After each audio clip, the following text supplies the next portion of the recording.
If you are. If you're ready. No. What's No. Hey oh. now! Oh, hi. What's up? How's it It's your going? boy, PSA Sitch here with what day is it? Why It's are you doing this? Thursday. This is Sunday intro, man. It's We a got we need a new Thursday. intro. Leave in the No, we chat don't. a good new intro No, for our no, daily streams. no. Hey now, it's the daily stream that's usually daily. And it's Thursday. What's up, Adam? What are What's we up? How talking you about doing? today? Look, I missed you yesterday. Hopefully you I had a good know. Valentine's Day. I had steak and hmm lobster, still alive, still strong, That's right. still kicking. Adam tweets me or DMs me at like 11 o'clock at night. You have to understand, Adam is like an old man, so he goes to bed at like, like 8 o'clock, my time. And I'm like, what is he doing up this late? And he's like, I'm going to a lobster dinner. I'm like, no, Exactly. don't do it. No. For those new to the stream lore, Adam is allergic to lobster, but I don't care because Yep. I'm strong. Okay. I'm actually So allergic to shellfish, so Adam survived. Okay. He did not yes. die. So I didn't eat any shell, so but if I did, it probably would kill me. So there you go. look, we have a bunch of stories. We don't have time for this. Look, we have a million stories to cover. What are the stories? We've got James Lindsay versus Tim Pool. What else? We have viral. Well, we have a political ad that's pretty funny that we'll watch. We have some interesting Putin Tucker Carlson drama and propaganda going on, and some interesting Merrick Garland. Some people on the left are very upset that Merrick Garland is not a partisan hack, and they want him fired, which is pretty Right. funny. Yeah. They're doing the exact same thing they accused Trump of doing to Bill Barr. Exactly. It's kind of odd, right? It is pretty hilarious. It is pretty hilarious. So okay, so let's start off with the Tim. Oh, and then we also have the Phil Destiny drama, which is actually your fault, Adam. I know. I started the drama. Hilarious. Adam started the Phil Destiny drama by total happenstance. Look at this. I can't believe which is now being reported in the Daily Caller. Yeah, that's right. That's but right. they didn't mention me. Which look, I'm happy they didn't. I'll stay out of this. And as soon as I saw Phil respond to me that way, I was like, "Oh, this can't end well." Phil, Phil, what are you doing? Why are you even on Destiny's subreddit, a lot of his audience was saying Destiny took an L on that one, on that interaction. So really? Yes. So look, the interaction made it to the subreddit. Did they mention it? It did. Was I mentioned in it? I that's why I was checking to see if anyone was complaining about yeah. Okay, good. But at least I didn't see so far, but I was only kind of skimming it. Okay, good. Look, I'm trying to stay on good terms with Destiny. We have a huge audience overlap with Destiny. Well, not that that matters. We have a huge audience overlap with Carl and Lotus Eaters as well. But look, we fight with Carl. We're all over the place with our audience overlap. Yeah. Yeah, we fight with Carl. We fight with Destiny. It's fine. We like being the renegades. Yeah, exactly. The anti-establishment over here. There you go. Yeah, you've got the left and right establishment shills. And we buck both friends. Before we talk about Phil versus Destiny, let's jump into the James Lindsay versus Tim Pool interaction. Okay. Now this all started from on the Super Bowl or after the Super Bowl, Tim responding to a super chat about James Lindsay. And they talk about it for like 5 or 10 minutes. So let's watch that. Say Levine. All right. T-Rex Pet Shop says, what's going on with James Lindsay? He's been going off the rails criticizing conservatives. How does he expect to get people to work with him? He needs to meet them where they are. He needs to chill out. So James Lindsay lately has been concerned with essentially the Christian nationalists, the people that are on the religious right that think that this is an opening for the resurgence of a pious Christian majority in America. But the problem is there is not a Christian majority in America anymore. Certainly not a pious one. But I'm going to have to agree with T-Rex on this one. That may be the case, but James Lindsay's posts have become just like unreadable to me. He's always been the kind of dude that puts people off on Twitter. No. Look, James can post an interesting thread on like DEI, Marxism, the origins of critical race theory. But when I go on Instagram and there's 10 posts in a row that just keep saying the same thing over and over again, I'm like, mute. Like, I get it, bro. You don't like Christian nationalism, but it's not an issue. Okay, that's exactly where I paused it. Nice. Some people are saying that the audio is now too loud. Who cares? Turn your speakers down. But No, so okay, so now you guys understand the context when I was saying where we heard this before. This idea that, oh, this thing is not like important enough to talk about. That, we heard that repeatedly again and again and again from people on the left about why wokeness isn't a big deal, why CRT isn't a big deal. It's just this little niche thing to talk about. And to me, that's the sign of a tribal the tribal elephant rearing its ugly head. When someone is complaining about something and you go, why are you spending so much time on this thing that's not an issue? People say it to us all the time. I mean, you guys have heard it. People come to on our show and they say, why do you guys talk about wokeness so much? That's just such a non-issue. Why don't you talk more about the Republicans doing bad stuff or Donald Trump or this and that? Yeah, the issues that I care about. Why are you harping on the issues that are no big deal, that I don't care about? Right. It was, and it's like, okay, Christian nationalism. Right. It's like, well, if it's the thing that like makes, the side that you're more supportive look bad, you have to question why you're getting your hackles up to talk about it. Right. Yeah, exactly. So Yeah. It's like not happening at all. And it's like he's I feel like did a bunch of Christian nationalists tweeted him, and now he lives in that world where that's the only thing he sees. Tim obviously didn't read James Lindsay's 125 tweet thread, which I actually read. He's saying, look, Christian nationalism aren't huge in numbers. He's saying that the Democratic Party is going to use a small number of Christian nationalists to gain outstanding power. Mm-hmm. Now, I mean, I agree with James Lindsay, but I don't see how this isn't what the Democratic Party has been doing for 5, 6, 7, 8 years now. I mean, what's changed? Nothing. Well, and I'm glad you brought that up because Tim doesn't understand the point here, which is James isn't just saying that there's good, because he made a video about this, and he's saying it's not just like there's a fear of the pendulum effect, which is possible and real, which is that, the pushback from wokeness would be the pushback into something like far right, which is definitely possible. But he's saying another thing that he's worried about, which you just said, is that as these further right anti-liberalism right-wing people come out who start pushing this stuff, as if it becomes a little bit popular, it makes it very easy for the left to point to that and to say, look, this is the growing threat of fascism. This is the growing threat of, racism or whatever, which is what they're doing anyway. And they're going to point to that and they're going to say, you need to give us more and more power. And the socialists, constantly use this. He had a whole video about how the socialists will provoke this sort of fascistic response out of certain groups of people on the right and then use that to gain more power. Because they'll say, look at the threat of the fascists coming. Yeah. And James is just saying we have to be aware. We have to not only be aware of this, but people on the right shouldn't be suckered into basically supporting this, Christian nationalist movement, which doesn't help, anyone who believes in living in a moderate democracy with free speech and all that stuff. Right. Yeah. He's basically saying there's this element on the right that is kind of crazy like the woke people, and we don't want a backlash from it. Yeah.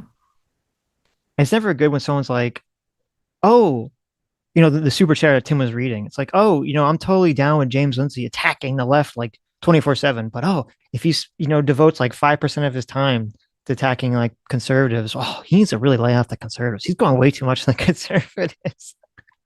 Yeah. It's so ridiculous. It's like, what's going on here? Tribalism is what's going on, Sitch. Yeah. Essentially his take is they are two sides of the same coin. So the Christian he calls the Christian nationalists the right hand of the left, and essentially they're doing they are identity politics on the other side. Right. It's a dialect. So his deal is it's a dialectical relationship. Yeah, relationship between one produces the other. And I am not. They got Phil behind the flying saucer. Phil, never sit behind the flying saucer. Okay. It's only meant to degrade your reputation. There you go. No, listen, we love Phil, big friend of the show, Phil, and I'm glad, and I DM'd Phil. I'm really glad to see him, articulating James's point and talking about this very real issue. Yes, yeah, me too. Hashtag me too. Concerned with the raving lunatic outside the White House banging on the fence. I'm concerned with the raving lunatic who can't speak properly inside of it. And so what my view is, this is not an issue. That's such a this is so weird to hear Tim say this. This is so weird to hear him say this. This is literally what everyone tells us. They say, why do you care about woke stuff, when Donald Trump was president? Yeah. Right? Or he's going to be running for president now. Why do you care about this woke nonsense?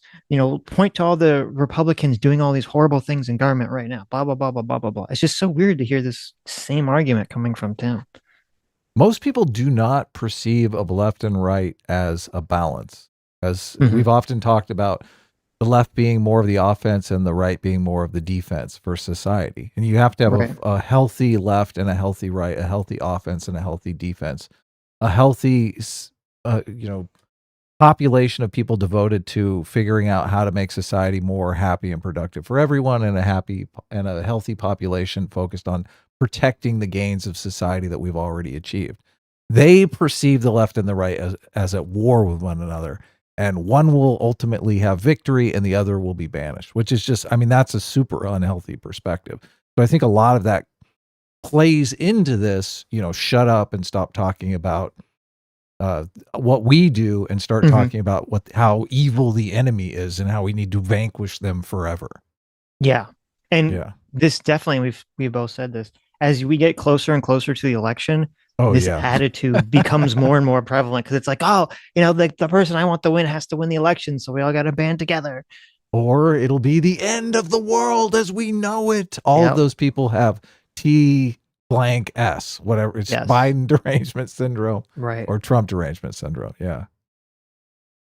Christian nationalism. It's not it would be like going on Twitter and complaining about, Buddhist fundamentalists. I'd be like, okay. It's a boogeyman. There's nothing there. There were Buddhists getting violent, fighting with Muslims, and everyone's like, you're supposed to be peaceful. And they're like, we're being killed. And if someone started tweeting incessantly about Buddhist fundamentalists, I'd be like, I'm going to have to go and mute you, buddy, because this is so immaterial to anything that's going on right now in any of our crises. I don't see the point in actually saying it 57 times in one day. How can he say this? There's like giant news stories. The whole anti-woke movement comes up from them trying to paint this picture of reality as Christian nationalism, white nationalism. All that stuff is the biggest threat to our nation. Like, how can he say this? I don't know. It is very strange. This is a very strange argument. Even if it is a tiny problem, and I would argue that it's way more overstated for political reasons. The overstating of it for political reasons is the story, is the problem, is significant. So this is the first time I'm seeing this video. I heard people talking about the clip, but this is the first time I'm looking at the clip, and this is crazy. This is crazy, Sitch.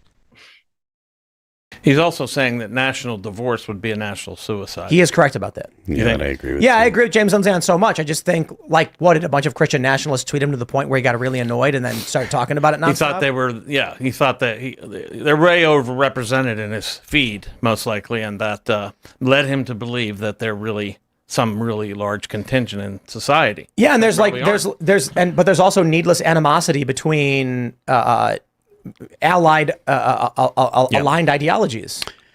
So, sort of, because the Christian nationalists, or the Christians that are actually taking issue with I'm not talking about that, though.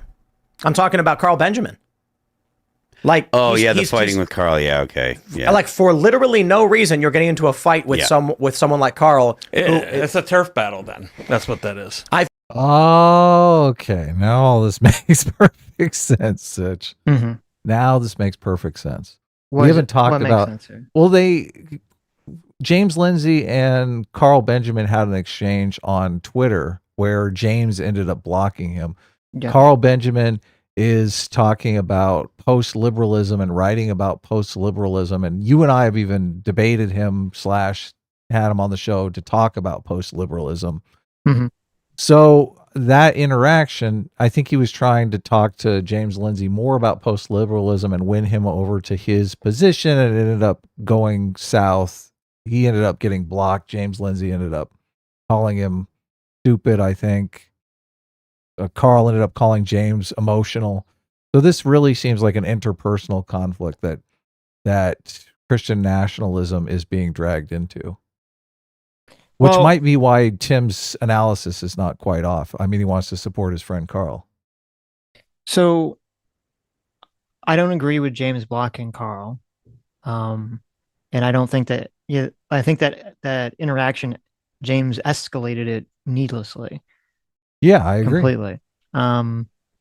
Even though I agree with James's point about liberalism, and I disagree completely with Carl's point about liberalism, I think the reason James is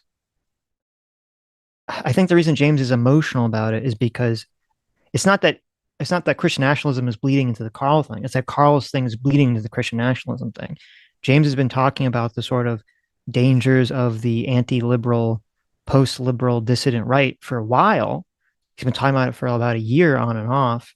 And I think he just got triggered to see Carl sort of being in that camp, or him perceiving Carl in that camp, whether Carl's actually in that camp or not. And I think that's what kind of led him to just go off the handle.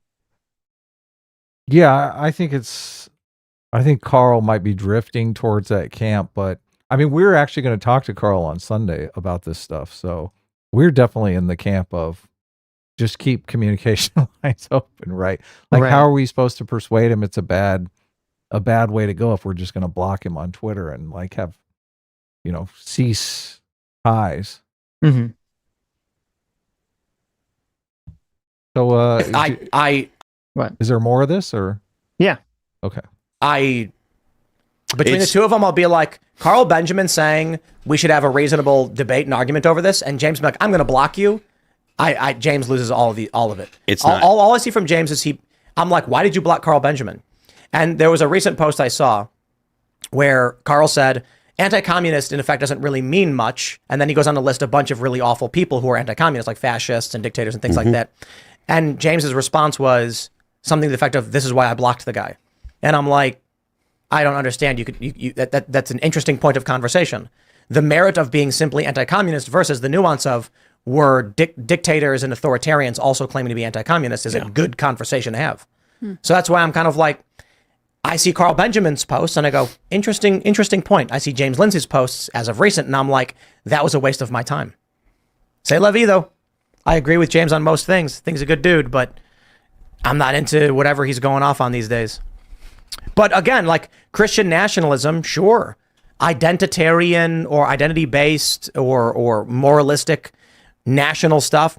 I still got to say, I think a Christian moral framework for this country is substantially better than anything the woke or liberals have brought to the table. Well, I think a fine balance between Christian moral values with secular liberalism, which we had in the 90s, would work so long as Christians didn't let all of this stuff, happen. That's not the problem. Is the Christian nationalists want the state to impose that on people. That's the problem. Yeah. Right. Yeah. Look, nobody's against. If you want to adopt Christian values, I think that's a good idea. I've been vocally in favor of that on the show. You can't start having the state step in and force that on everyone. This is a problem with the woke stuff. The state is stepping in and enforcing this ideology that nobody agrees with on parents, on their children, on all of us. Mm-hmm. Complicated topic, to be completely honest. It's I mean, is it good? Because Carl's position is like that liberalism bleeds to this, woke communism, and James's position is that Christianity leads to the woke communism. Yeah. And he kind of goes through, if you look at how like the social now I've never fact checked this, so I don't know if it's true, but James kind of goes through how a lot of the social justice movement, started in and was rooted in Christianity and sort of like a left-wing version of this Christian social justice gospel. And so there's kind of this fundamental disagreement about what exactly causes, the woke problem. Right. Yeah. The thing that Jim's looking for right now, he says that it's a combination of Jerusalem and Rome and the sensibilities of the British or the English Enlightenment, and that's essentially the recipe for the West. So, like, I think that a liberal government is compatible with Christianity. I think that it's not compatible with other religions, but I think that it's compatible with Christianity. And I think so he's advocating from an Enlightenment era ideas, philosophies, and politics. He's advocating for the Enlightenment, yes, over things like over socialism, which is a counter Enlightenment philosophy. It seems like good. Well, he's talking about Christian nationalism. Well, he's fighting with the Christian nationalists because the Christian nationalists, like I said, are essentially the right hand of the left. They have leftist ideas. They're doing leftist behavior. That's what because essentially they're like the Nazi kind of guys is the long and short of it. But that's not. So. But that's just wrong. There certainly are, but there are people who are like, this country is built on a Christian moral framework and it should be a nationalist country. And saying Christian nationalists are like Nazis is like saying someone who is white and a nationalist is a white nationalist. So there's. I couldn't believe that Tim said that. I was floored listening to this. Like everyone, you know who made that argument? Do you remember who made that white nationalist argument? I do. It was a guy named No Bullshit. Yes. And everyone laughed because it was such a preposterous thing. Like everyone knows when someone uses the term white nationalist, what they're talking about. Like, yeah, there could be, I'm sure there are a lot of like, socialists on the left and far left people that will use the term obviously dishonestly to reference people that's not what we're talking about. But when James is talking about Christian nationalism and when Phil is talking about Christian nationalism, they're obviously not invoking it in a strawman-y, dishonest way. They're talking about, actual groups of people. Yeah, they're talking about white supremacy, people who believe the white race is superior to other races. Right. And there is a weird thing, and I don't know exactly why it manifested this way, but look at Fuentes. Fuentes is a perfect example, okay? He has, like for his branding purposes, he's kind of transformed himself from being like the race realist to the Christian nationalist. And now he tries to frame everything in the lens of being Christian, and that he wants there to be sort of this official Christian religion that's forced upon the United States of America, even though obviously all his beliefs and views about Black people being inferior and Jews being, the Jewish question, all that stuff is still exactly the same. It's all embedded in his like weirdo Christian nationalism. Yeah.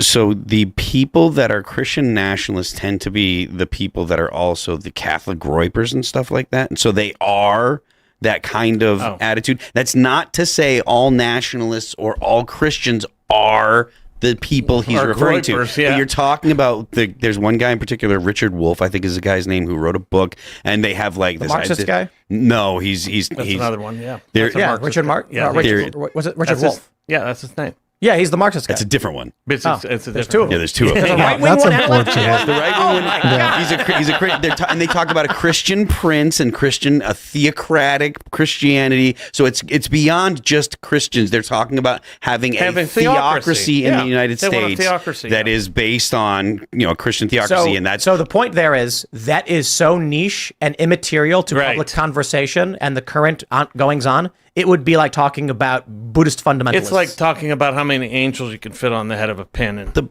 while the barbarians are at the gate. But the problem is the same problem that that you have with communists and the liberals. The liberals think that the extremists, the communists, are just progressives, and they think that they actually share a lot of the same ideas. There are similar things going on with the Christians and Christian nationalists saying, no, we're just Christian, we're Catholics like the rest of you Catholics, but they're actually authoritarians. They want to have a theocracy. Look at Nick it's Fuentes. illiberal stuff.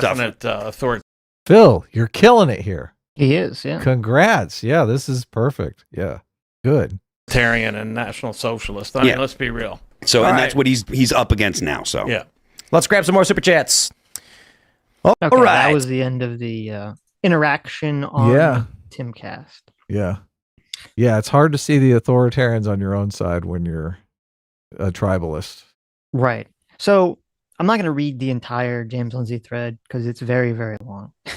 Right. Well, I mean, I kind of summarized it. Was it my summarization? Did I miss anything?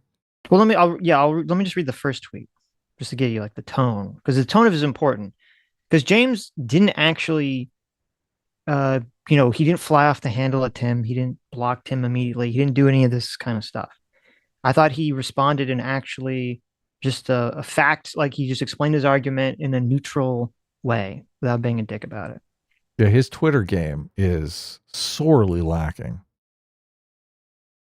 Well, I think here it was perfect. He wasn't, he didn't do a thing that he didn't do the normal James Lindsay kind of being goofy on Twitter thing. He was more serious. Right. Okay. Right. Yeah. But normally his Twitter game is pretty pathetic. Yeah. Yeah. He said, last night, prompted by a super chat question, Tim Cass, and he tagged him, indicated that he doesn't really like it when I talk about Operation Christian Nationalism because he doesn't think it's relevant or important because Biden has power or something. This is a common misconception thread. And then he kind of goes through his argument where he's explaining why he thinks it matters and, everything that we've basically talked about. They said, people like Tim seem to think if I don't misrepresent him, that it's small and fringe and has no chance of taking power. No shit, that's not his purpose. His purpose are otherwise. Among them is to create a boogeyman for Democratic voters, but they also include a few others. Then he talks about how in the January 6th report, they talk about Christian nationalism, blah, blah, blah. Okay. Now, actually, to be fair, he is a little incendiary because he says, if you use your brain to determine X, Y, Z, right? Now, he's not directly saying, Tim, if you use your brain, he's just kind of saying, like, generally, if you use your brain. But I could understand. It's not, But for James, for James on Twitter, it's very mild. Okay. I don't see why insulting other content creators is smart. And I assume most people who are doing it, like they're doing it to be incendiary or they're doing it without unknowingly. And both times I disagree with. Like you should know when you're insulting someone and you shouldn't do it. I mean, why do you need to do that to make your argument? Well, yeah. So this is what always happens. Tim or just a person puts someone out on blast through some kind of criticism. That person gets defensive. They criticize back, the same kind of level, maybe making it escalate it a little bit and then just escalates that further. Right. Yeah. Okay. Anyway, so James has he has this and I just read you like a couple of chunks of it. It's like it's like a 12, 25. There's a lot of tweets there. Okay. It's a big chunk of thing. I guess he doesn't have his blue check mark anymore, so he has to do individual tweets. I don't know why. So anyway, so Tim quote, he responds to everything he wrote and he just responds with one tweet and he says, "This is a mischaracterization.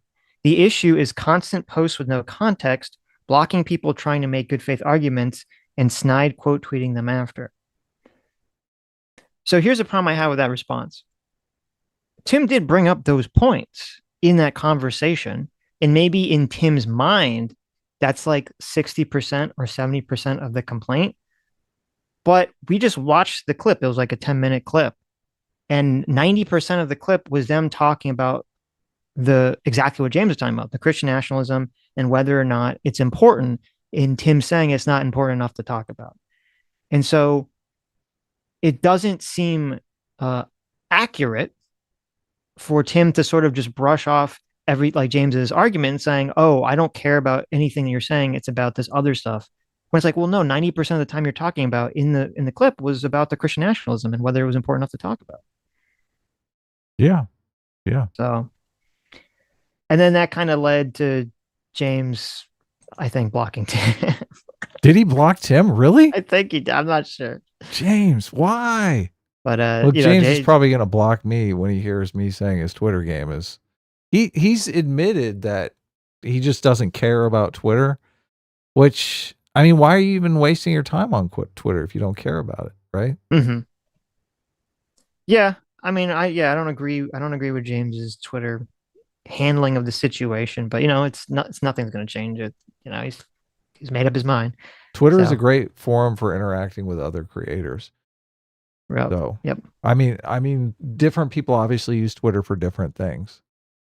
We as content creators, it's a great opportunity for me to get people who are interesting that want to come on the show. Like there's just multiple avenues that are useful for Twitter for me. But right. Okay, every time I DM James always DMs me back. So I mean, he is good about responding to me at least. But mm-hmm.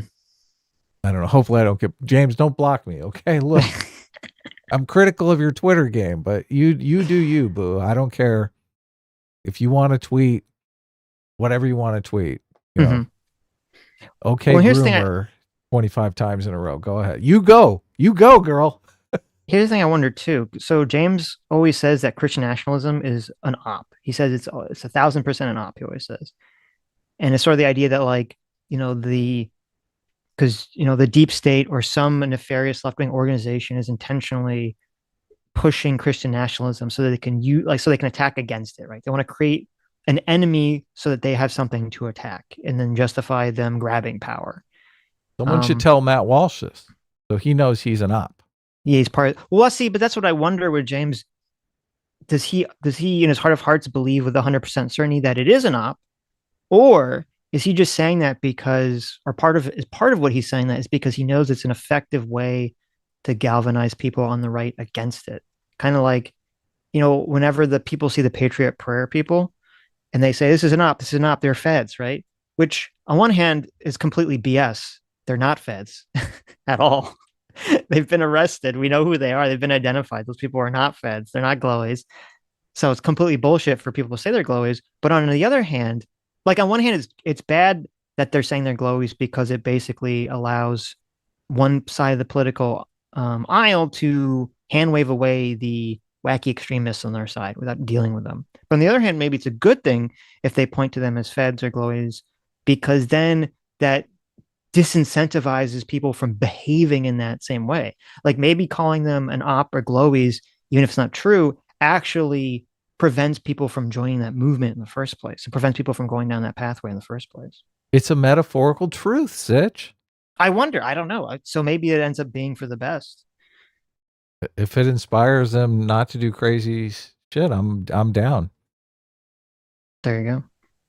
So anything else, or should we move on? What's yeah, let me read some super chats relating to that, and then we'll talk about Phil.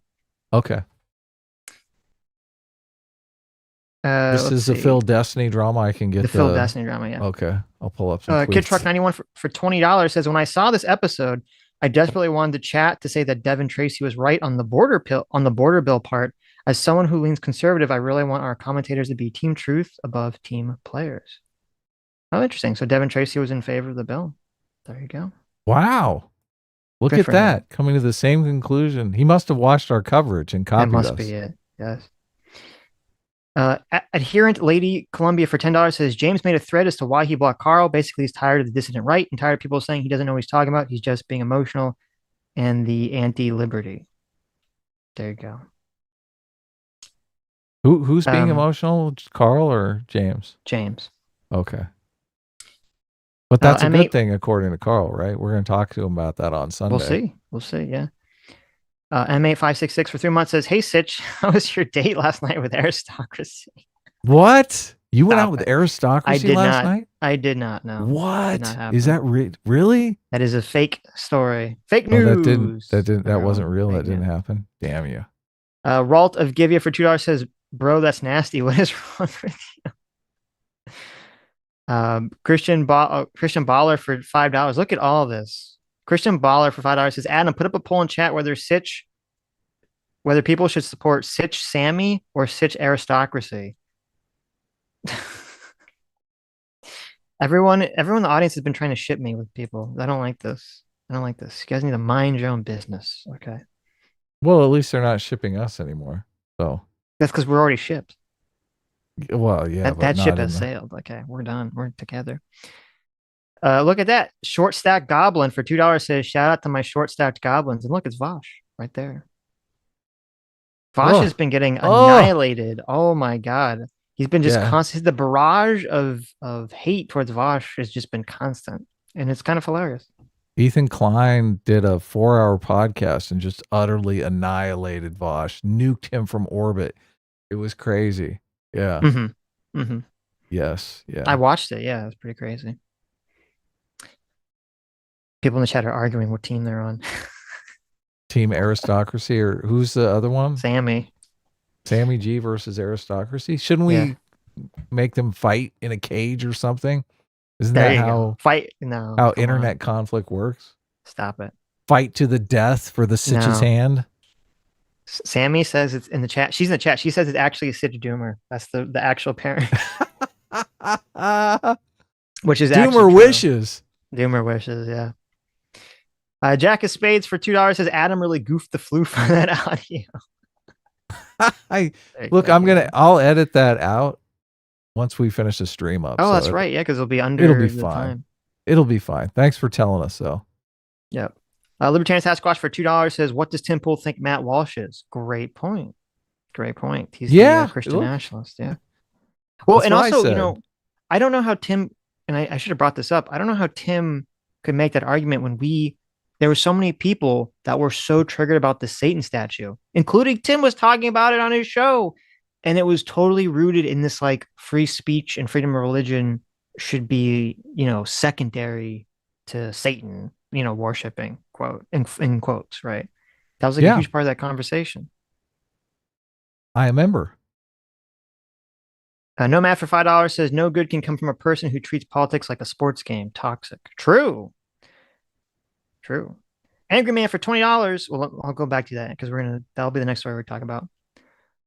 Final Frostasy for $5 says Adam, you and Sitch call other content creator idiots and retards all the time. Is there some difference I'm missing? Well, I would say the difference is we're calling content creators we strongly dislike retards and idiots, right? We don't usually talk to people that we're friendly with that way, right? Well, and people that we want to engage with. Right. Right. When I'm first assessing a content creator, I want to know if they're operating in good faith or not. Once I've determined that they're not operating in good faith, then I just, whatever. It's like pointless to even try to, if they're not going to give me good faith, I'm not going to give them good faith. So the people that you're talking about are probably Hassan, Vosh, what's the other guy? Well, you know the list of characters that we go after, so right. Yeah. Second thought. Yeah, I don't think any of those Philosophy people too. are operating in good faith. Right. Grendel Vivat, thank you so much. Grendel Vivat just gave us $100 and 50 gifted subs. Thank you so much, Grendel. That was incredibly generous. Thank you so much. Oh my God. That's incredible. It is. Grendel Vivat said, just caught last stream on replay. No idea what that article was talking about. Asylum seekers absolutely are eligible to apply for work authorization. They don't even have to pay filing fees like most other categories. It's a Form I-765 on the USCIS website for anyone who's curious. Well, there you go. Interesting. So I wonder, well, here's the question. So we read the article that was about the person who was saying that they were waiting for their asylum hearing and they couldn't get a job because getting a job would be illegal and it would thus hurt their chances of getting asylum. So are they just wrong, or did they try to apply for work authorization and were unable to? I guess we'd have to find out what was going on there exactly. Right. Yeah, there's two sources. Somebody super chatted us with a personal experience, and I also saw a news article in Chicago where there was 13,000 migrants that were living in homeless shelters, and they were talking about evicting them, but a lot of them were afraid to get jobs because they didn't want to threaten their status. Mm-hmm. So those are the two sources I'm familiar with now. Yes, but I'm curious. I haven't done much deep dive digging or whatever. So,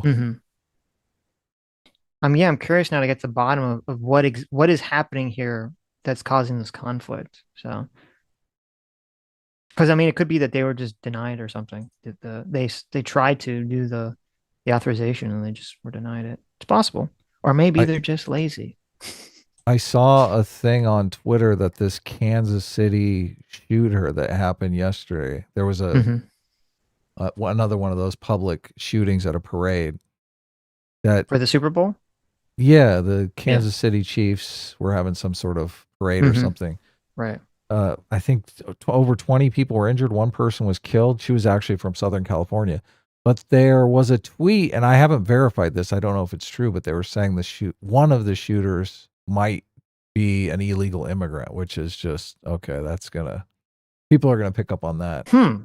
Yeah. Because all I heard about that was, and it was unconfirmed, but everyone was like very suspicious because they hadn't released the name or the pictures of the shooters, and so everyone assumed that meant that they were some kind of minority because they're like, well, if they were white, they wouldn't be protecting their identity. He was totally, the picture I saw of the shooter, he looked Hispanic.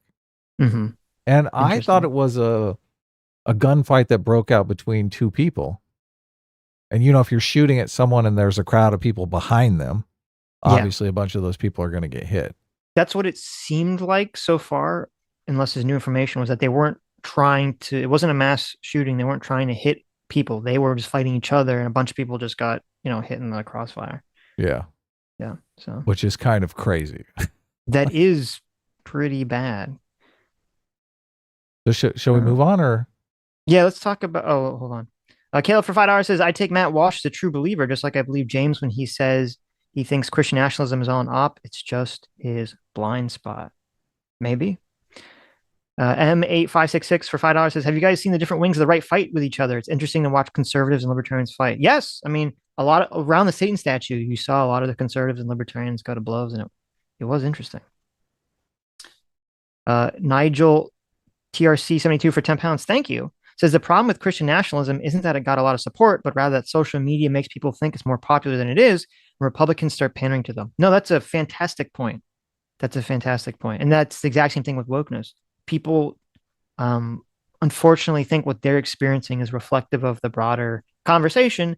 And if you're on Twitter, especially now, it's really bad with Twitter because Twitter's become just so much more like socialism on Twitter, like radical, crazy socialism that people on the left react to.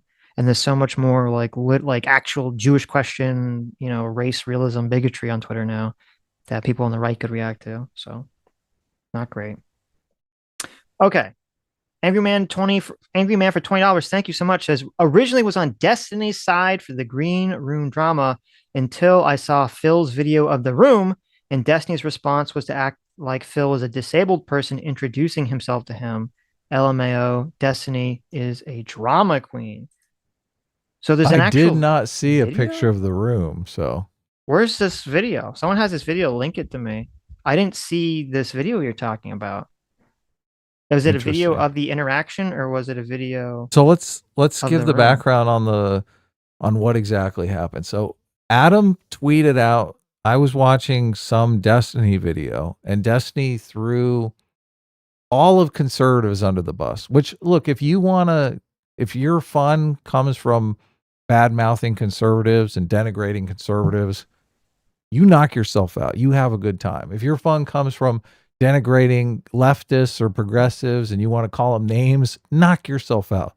The thing that bugs me in particular is using stereotypes, where you're basically saying all progressives are pedophiles or all conservatives are racist, right? That's what bugs me, because it's factually incorrect. You sound like an idiot, right? Obviously, there are some conservatives that are not racist, right? Obviously, there are a few progressives that aren't pedos, a couple. That's a joke. Okay. Look, I'm joking. Look, progressives are not pedophiles. Anyway. So Destiny basically makes this claim where he's saying it doesn't matter if you're far left or center left, which I think of myself as center left. I think of our show as center left. And so particularly I have an understanding of this.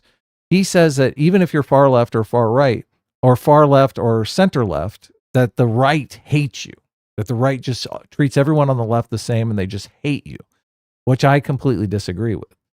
So I tweeted this out, and Phil decided to respond that he had this interaction with Destiny in the green room of the Timcast show that was evidently not a great interaction. He thought Destiny was rude. Is that pretty much accurate, Sitch? Or yeah, well, that's. Do you want me to read the actual interaction, or do you want to just Sure, read it. Okay. Well, do you want me to read your tweet, or you're accurate? Okay. So you said, quote, conservatives will hate you as much if you're center left or far left. Destiny. And then you said, that seems wildly untrue. Sure, it's true for many hyper-partisan conservatives, but why would you throw center-right conservatives under the bus by framing them as insane haters? And then Phil responded to that saying, Destiny is the only person that was a guest on Timcast that was not polite and friendly when I met them. Now it's funny because you respond to that with the exact thing that I thought, Oh, really? Look at this. which was this Emma was friendly? Question mark. Emma Vigeland. Yeah. Emma Bigley. And Phil said I didn't meet her. That's right. We asked Phil about this, and yeah, he wasn't there, so that's why. So okay, so Phil had that. Just Destiny's the only person that was a guest on Timcast. I was not playing friendly when I met them. So Destiny responded to that, which is interesting. He probably should not have responded to that. But Destiny said, LMAO, what? How have I ever even met you before? I've been friendly with literally every single person I've met off that show in person. I've shot hoops with people who were on the show, and I even did a spontaneous show with another guy, which was Seamus, while I went one time. And then Phil responded to that saying, yeah, I wouldn't expect you to remember. You weren't overtly rude or anything. You were on the couch in the green room. I came up, smiled, introduced myself, and put my hand out to shake your hand. You looked up from your phone and said, oh, hi, and shook my hand a little dismissively, and then looked back at your phone. I didn't say you insulted me, just you weren't friendly. Okay. Right. So you think it just ended there? No, of course not. This went on for days. Yeah. So, okay. So that was the response. Some people were saying, oh, they had their feelings about that one or the other. So Destiny saw that and he kind of went off on a very long rant. Okay. So I'll read this to you. This is Destiny's response to that comment. This response actually pisses me off 1,000,000 times more than if I was just randomly rude to you. Holy shit. Warning. This is the most diva post of mine you will literally ever read in your entire life. You have been warned, smiley face. For some industry lingo, for anything that involves talent with fans, green rooms are usually places where talent can rest or chill in order to either get ready for an event, free from being encumbered by random interruptions, or relax after doing a show event. In my industry, it's mostly to insulate you from fans who want pictures or from random people who want to chat or solicit something from you. If talent is in a green room and they're on their phone, common courtesy would not be to walk up to the person and start a conversation. If you weren't even on the show or working with the production crew for the episode, you shouldn't even really be in there at all. In fact, it's literally one of the most annoying fucking things to have to deal with people. People are in green rooms there to insulate themselves from people like you. You are an actual talent terrorist.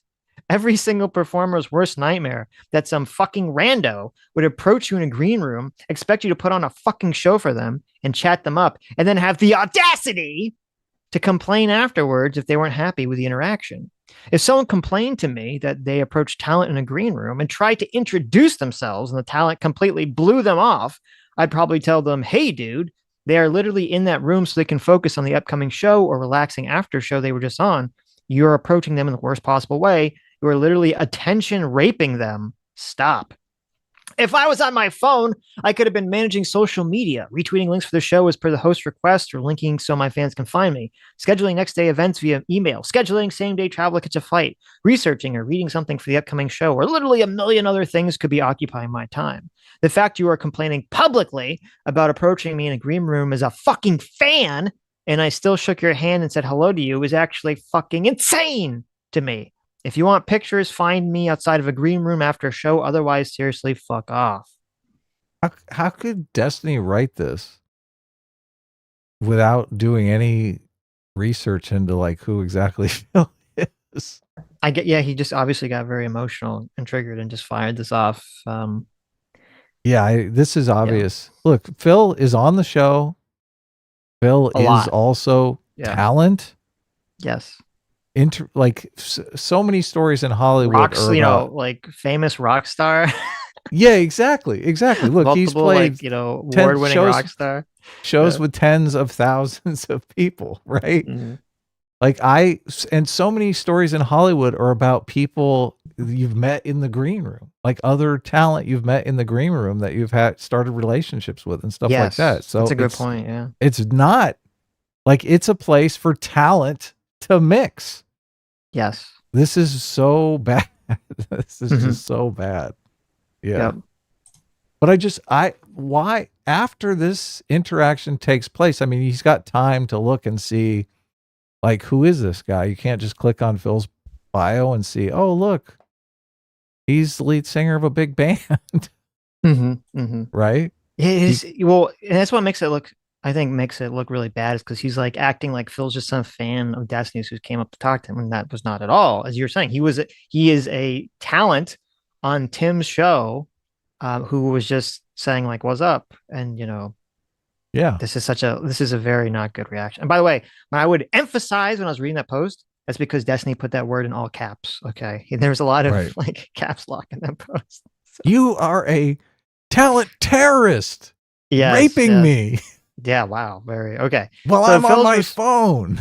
So Phil's response to that is, "I'm not a fan of yours, Destiny. I was being polite to you. I'm on Timcast regularly. I promise if I passed you on the street, I would not notice. Holy fuck, you're 10 times worse than I thought you were." Crying, laughing emoji.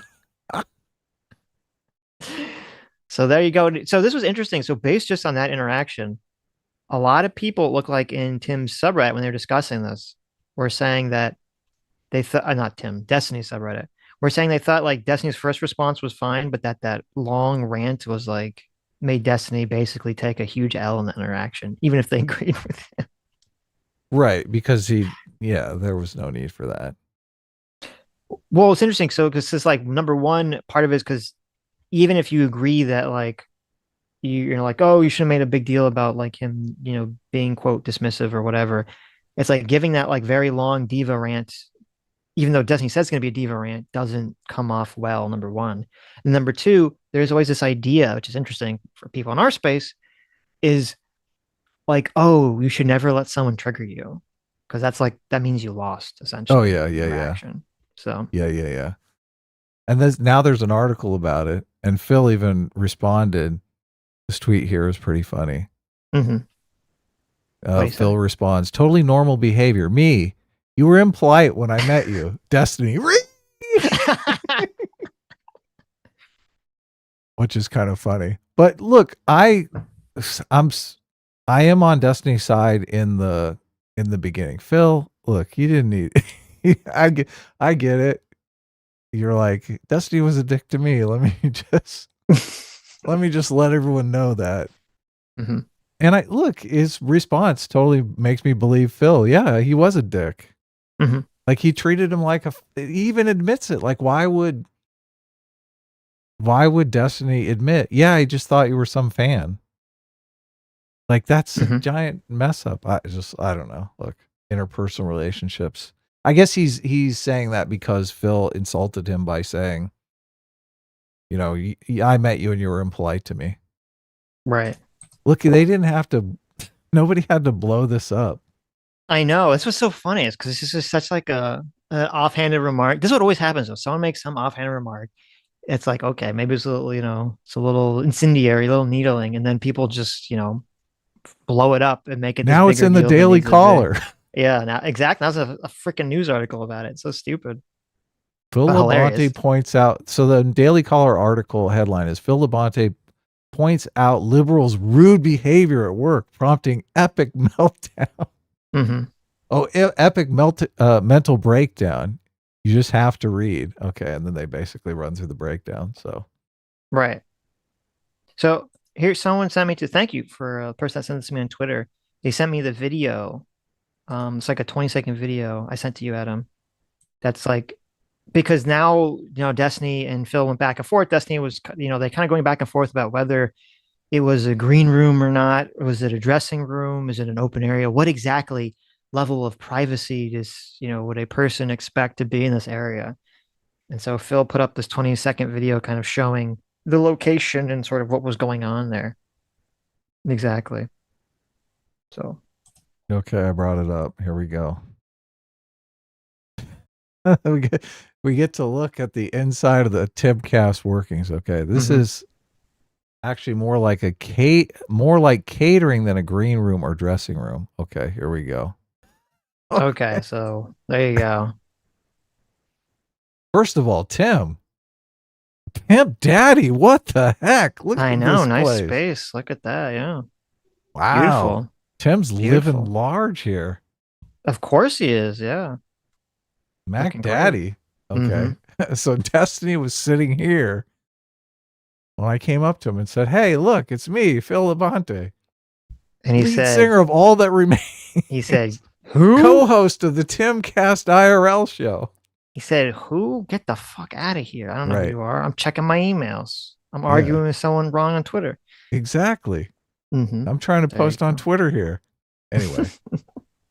So this is some salacious drama that really shouldn't have been a story at all. Yep. All right.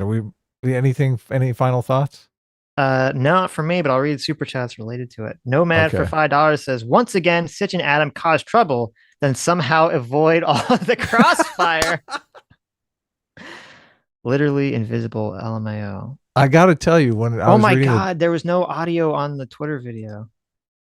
Oh, really? Oh my God, Adam, Fuck. what's going on today? Damn it. Whatever. The audio wasn't important. It was just Phil explaining that, there's this big open space where everyone like hangs out before the show. It's not really like a private area. So We can bring up the audio. Not a big deal. okay. But go ahead, read some super chats. But anyway, yeah, but Nomad's right. It is funny. We keep causing trouble. We keep causing all this trouble, and then we just, get other people in trouble, and then we just skate away, and we're like, got him. Got him. So there you go. Dylan Gaff for $10 says Destiny treated Phil like he was the help. I mean, he treated him like he was just some like rando fan coming up to him, which is pretty gross. It's true. He did. All right, here we go. It's 24 seconds, so it's not a big deal. We'll play the audio too. Ready? 3, 2, 1, go. All right. So this is the green room at Timcast. Over there's the bar. You got the pool table. Everyone kind of comes in and we hang out and we talk and chit chat and stuff before we go upstairs into the studio. This is where Stephen was sitting. This is not a dressing room where you can expect privacy. All right. So, that's it. Yep. Stephen was sitting right here on this spot. Notice how it's all the way on the end so he can run away if anyone comes up to talk to him. Right. Yeah. Fun. Okay. You have anything else to say about the story? No. Except that it's hilarious that you accidentally caused this drama. It is hilarious. I thought of, look, it's not my fault no matter what. It is your fault. Look what you've done, Adam. Phil ratioed me on my tweet because his tweet got more likes than mine. But he's the one that went for the jugular. Uh-huh. Like I was just saying, why would you do that? It's for me, and the DGGers completely always miscast this as, oh my God, you're a pussy. You can't take it. I'm just like, we want to make fun of conservatives and, this is how we entertain ourselves. I think it's counterproductive if you're going to go knocking on doors, which Destiny did, right? Went knocking on doors in, I don't know, Ohio or something like that. And then there's a bunch of clips of you talking about how conservatives are idiots online. It's like, oh, look, that's the guy who was just at my house asking me to vote for his candidate. Glad to see he doesn't like me. Thank you, Chud. Logics just sent us a raid, so thanks so much. Oh, thanks, Chud. Welcome, Chuds. Welcome, Chudites. I saw he was covering the Vosh stuff, which I guess maybe we'll cover some Vosh stuff tomorrow. People really want us to weigh in on it desperately. Yeah, they do. Okay, maybe we'll talk about it tomorrow. Yeah. Yeah. We'll go into the muck and talk about horse lollies. I have a real disdain for pedophilia, obviously. Everyone who listens is very aware of your disdain for such things. Yeah. So I don't really want to go digging into all the gory details of this story. So it's one of the reasons why I knew we weren't going to be on the jump to cover this. But there's been so many other people who have covered it and kind of sifted through all the muck to get to what's really going on here. So yeah, I'm happy to weigh in. Okay. Obviously, yeah. Moondoggy for $10 says, you guys don't understand. Destiny is always running from his screaming fans. He also didn't get his red M&Ms and his warm towels presented by a Brazilian futa. There you go. Yeah. I love it. Is that this? Is that what happened? That is what happened. He yeah. does. He does come off with, "I'm a giant celebrity" vibe, right? Mhm. Which, I mean, I'm sure he gets recognized out in public, but I mean, he's not Tom Cruise or anything. Right. Okay. What's the next story we're going to talk about? Merrick Garland or Putin and Tucker? What do you feel like? I thought we were going to talk about this political ad. Oh, that's right. We can talk about the political ad. Yes. Okay. Bring up the political ad. Let's see. I have a tab somewhere with this political ad. Here it is. You need me to send it to you? Do you have it? No, I do you have a got link it. to I this? got it. Okay. Look, I even got it in the right windows. You Okay. can actually hear the So- audio. This is a very interesting political ad. It has kind of an interesting surprise ending, maybe. Let us know how you feel about this. Let's watch this, okay? Let's watch this together. Ready? Yeah. 3, 2, 1, go. We get all the sandwich stuff for the kids' lunch. They don't like turkey anymore. Yeah, I know. What about the bananas? Yeah, I got them too. But, honey, What? you're gonna have to put those eggs back. They don't like eggs anymore? No, they like eggs, but we have to set that $7 aside. For killing Palestinians? What? I mean, don't we give Israel $4 billion a year anyways? Yeah, and now we're giving them another $14 billion. Do you know how much that is per American taxpayer? No. It's like $85 per person. Apparently it's costing us a lot of money to drop bombs on Gaza. That's terrible. Yeah. Don't they get universal health care too? Yeah, they do. We're paying for that too, probably. Might as well put the bananas back. Why the do we have to pay for all of this? Don't cuss at me. I'm Cenk Uygur and I approve this message. Let's save lives together at cenkforamerica.com. Sitch, Wow. you're bursting out laughing. Well, the first time I saw this ad, I had no clue it was a Cenk ad, so I started laughing uncontrollably. I don't know, it really caught me unawares. I was like, "What is this ad?" And that Cenk Uyghur's ad. I was like, "Oh, okay. Look, there you go." Right, yeah. Do you think this is a good ad? Do you think this is an effective ad? Well, we talked to Cenk, and one of the questions I asked him was, can you think of any headline grabbing policies that would get your campaign more into the public spotlight? And You got him thinking. He's like, Well, when I saw this ad, I thought, finally, he's taken our advice to heart. Mm-hmm. I don't necessarily know if it's a good thing. Someone said that one of our fans said that this had a tinge of anti-Semitism to it. They felt. So I think this ad could have, speaking about that, I think this ad could have been way better. Okay. This is what I think should have happened. I think instead of cutting to like that cutaway where it's just like Cenk for America, I think it should have cut to the guy putting the food back on the shelf. And then you see a hand comes and it moves food aside and you see Cenk is like head is there because he's like in the like the next aisle over. And he goes, "Are you tired of giving your money to Israelis to kill Palestinians? Well, then vote for me for president." And then it should cut to the Cenk for America thing. Well, that would be comedy gold. See, that would have been the headline grabber, okay? Like Cenk's head just is there, materialized on the shelf.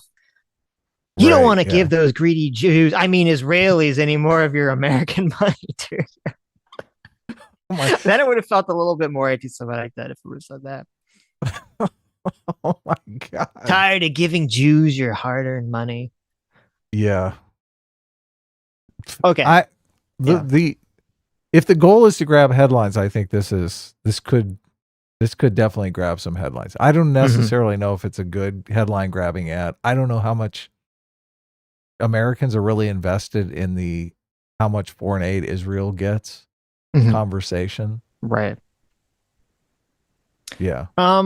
Yeah. Well, it's interesting. So Cenk's tweet about this, he says it went viral on TikTok, which makes sense because that's where all the people that hate Israel and Jews are. So maybe it's a good TikTok ad. But okay, I don't think Cenk is anti-Semitic at all. Right. I don't either. Yeah. Yeah. No. He's very anti-Israel. Cenk doesn't have an anti-Semitic bone in his body. Yeah. Right. But he's like hyper partisanly biased against, not partisan, he's hyper biased against Israel. I don't think, I guess when people say they think the ad is anti-Semitic, it's because, I don't know, they feel like it's sort of just like the conspiracy that like for, people are paying Jews or something. I don't know. I didn't feel the ad was anti-Semitic. So I think it would have been more funny if it was. But also, the ad doesn't, the problem with these ads is it's not really true. Because first of all, America's not paying for Israel's health care, number one. So that's just like blatantly dishonest. Then number two, usually, I don't know what the exact breakdown is, but usually when they talk about sending foreign aid to Ukraine or Israel, it's not really us just giving them money. It's us giving them a bunch of military equipment that we don't want anymore, right? Or giving them missiles or whatever. Yeah, we're giving the money to our military contractors, and they're giving them a bunch of stuff. Yeah, so it's essentially kind of like a roundabout way to like make more money for American jobs, essentially. And American usually companies, when they talk about military stuff, yeah. So props to playing off the Fairness Cheating Foundation, which is, I've often said on the show, that's the moral foundation that appeals to both left and right equally. So it's a good, if you're in politics, you should always frame things in fairness if you have a chance. It's one of the reasons why I think Donald Trump is so successful. And this totally is hitting that fairness button, right? Yes. I can't afford bananas, and yet our government is taxing us and spending all the money to kill people. Yeah. That doesn't seem fair. No, you're right. You're right. It is definitely hitting that moral tuition. So it definitely works from that perspective. No one cares about like whether it's true, because obviously, if we weren't giving, whatever the amount is, the 14 million to Israel, it's not like it's not like overall the government would tax you like the 14 less, right? Or the 14 billion less. Of course. Just be putting that money somewhere else. They'd give it to students for their student loan debt. There you go. Well, see, that's interesting, because isn't Cenk in favor of student loan forgiveness? Yes. So, you could have that ad like, oh, you have to put your bananas back because some fucking asshole, took gender studies in college and can't pay for it, right? You could do that ad for anything you don't like. Yeah, you're right. You're right. Yeah. So, it is what it is. And that's true. Yeah, they always ignore the aid that the U.S. gives to Palestine as well. And it feels like if this was a war that Cenk or anyone else believed in, if they felt, if it was something they supported, then they wouldn't care. Right. They wouldn't be like, oh, you're stealing money from Americans. They'd be like, oh, of course we have to fight, the evil, bad people. So. Yeah. Okay. The war's a little depressing right now, though, because it's, yeah, a lot of civilians are dying, though the numbers of civilians dying has gotten a much lower rate than it was when it first started. So they've obviously changed something. But so that's interesting. Glad Cenk's ad is going viral on TikTok. That makes perfect sense. Good for him. Yeah. Good for him. Did you see there was a clip today? I only watched like the first 20 seconds of it, and it was a TYT clip of Anna talking to Cenk. And she's like, "Oh, you're still running for president," but she said it in this voice. That was like condescending. It seemed a little like condescending. Like, is she fucked with him? Like, what's happening here? I was like, okay. She does that all the time to him on the show. It's hilarious. Is it just like part of the bit? He didn't react to it. He didn't say like, oh. It is. They have a dynamic that's very similar to our dynamic, where they kind of tease each other. Yeah. Right. Yeah. Look, Sitch, if you're running for president, I promise I'm not going to tease you. I'm going to be completely serious. Well, I'm going to take it seriously. If I run for president, I'm constitutionally allowed to run for president because I'm an American. I was born in America. I'm an American citizen. Okay. Cenk has run for Congress in a district here in Southern California, and now he's run for president. So he's done 2 presidential campaigns. He's also famously the Justice Democrats, which was founded by Cenk Uygur and Kyle Kulinski, got AOC, a bartender from Brooklyn, elected to a big booty Latina Congress, right? Yes. AOC got elected on her looks a lot. Let's be honest here, right? Well, okay, hold on. As much as I don't like AOC, I mean, I don't like her policies, right? It wasn't just her looks. Yeah, she's smart, articulate. Like, she's smart and charismatic, and she has a good personality for being a politician, even if you hate all of her policies and everything. Right. And she's hot, so that helps. I think Cenk is smart and articulate, right? And he's got. I mean, I think he's a bit partisan. I think that's gonna hurt Cenk him. has the worst personality for a politician. He has a good personality for being a pundit. The whole like screaming and ranting stuff most people don't want that from their politicians. They don't want Rush Limbaugh to be their politician. Okay. I completely agree. Yes. Yeah. You got to get the righteous indignation down that we do on the Sitch and Adams show. That's how you do it right. I don't think people want me calling Hassan a fucking retard or second thought calling him like a fucking, horrible piece of shit. Like that's not really political either. Okay. So I'll have to tone that down when I run for president. Well, so how's Cenk doing in the looks department? Look, I'm not, some big celebrity here myself. So I think you're much more attractive than Cenk is, Adam. Okay. Okay. Well, thank you. But yeah, I'm not. Adam is much hotter. I think everyone in chat would agree. Adam is much hotter than Cenk. I'm just saying, look, we all have to be realistic about what we're working with here. Okay. So, but look, it seems like Cenk is also working with someone who is, relatively attractive, smart, articulate in the AOC kind of way. Why isn't Anna running for Congress? What's going on here? I think Anna would be much better at it, but I guess she doesn't want to. Or she doesn't have a desire to. I wonder if she's worried about the backlash kind of stuff. Maybe.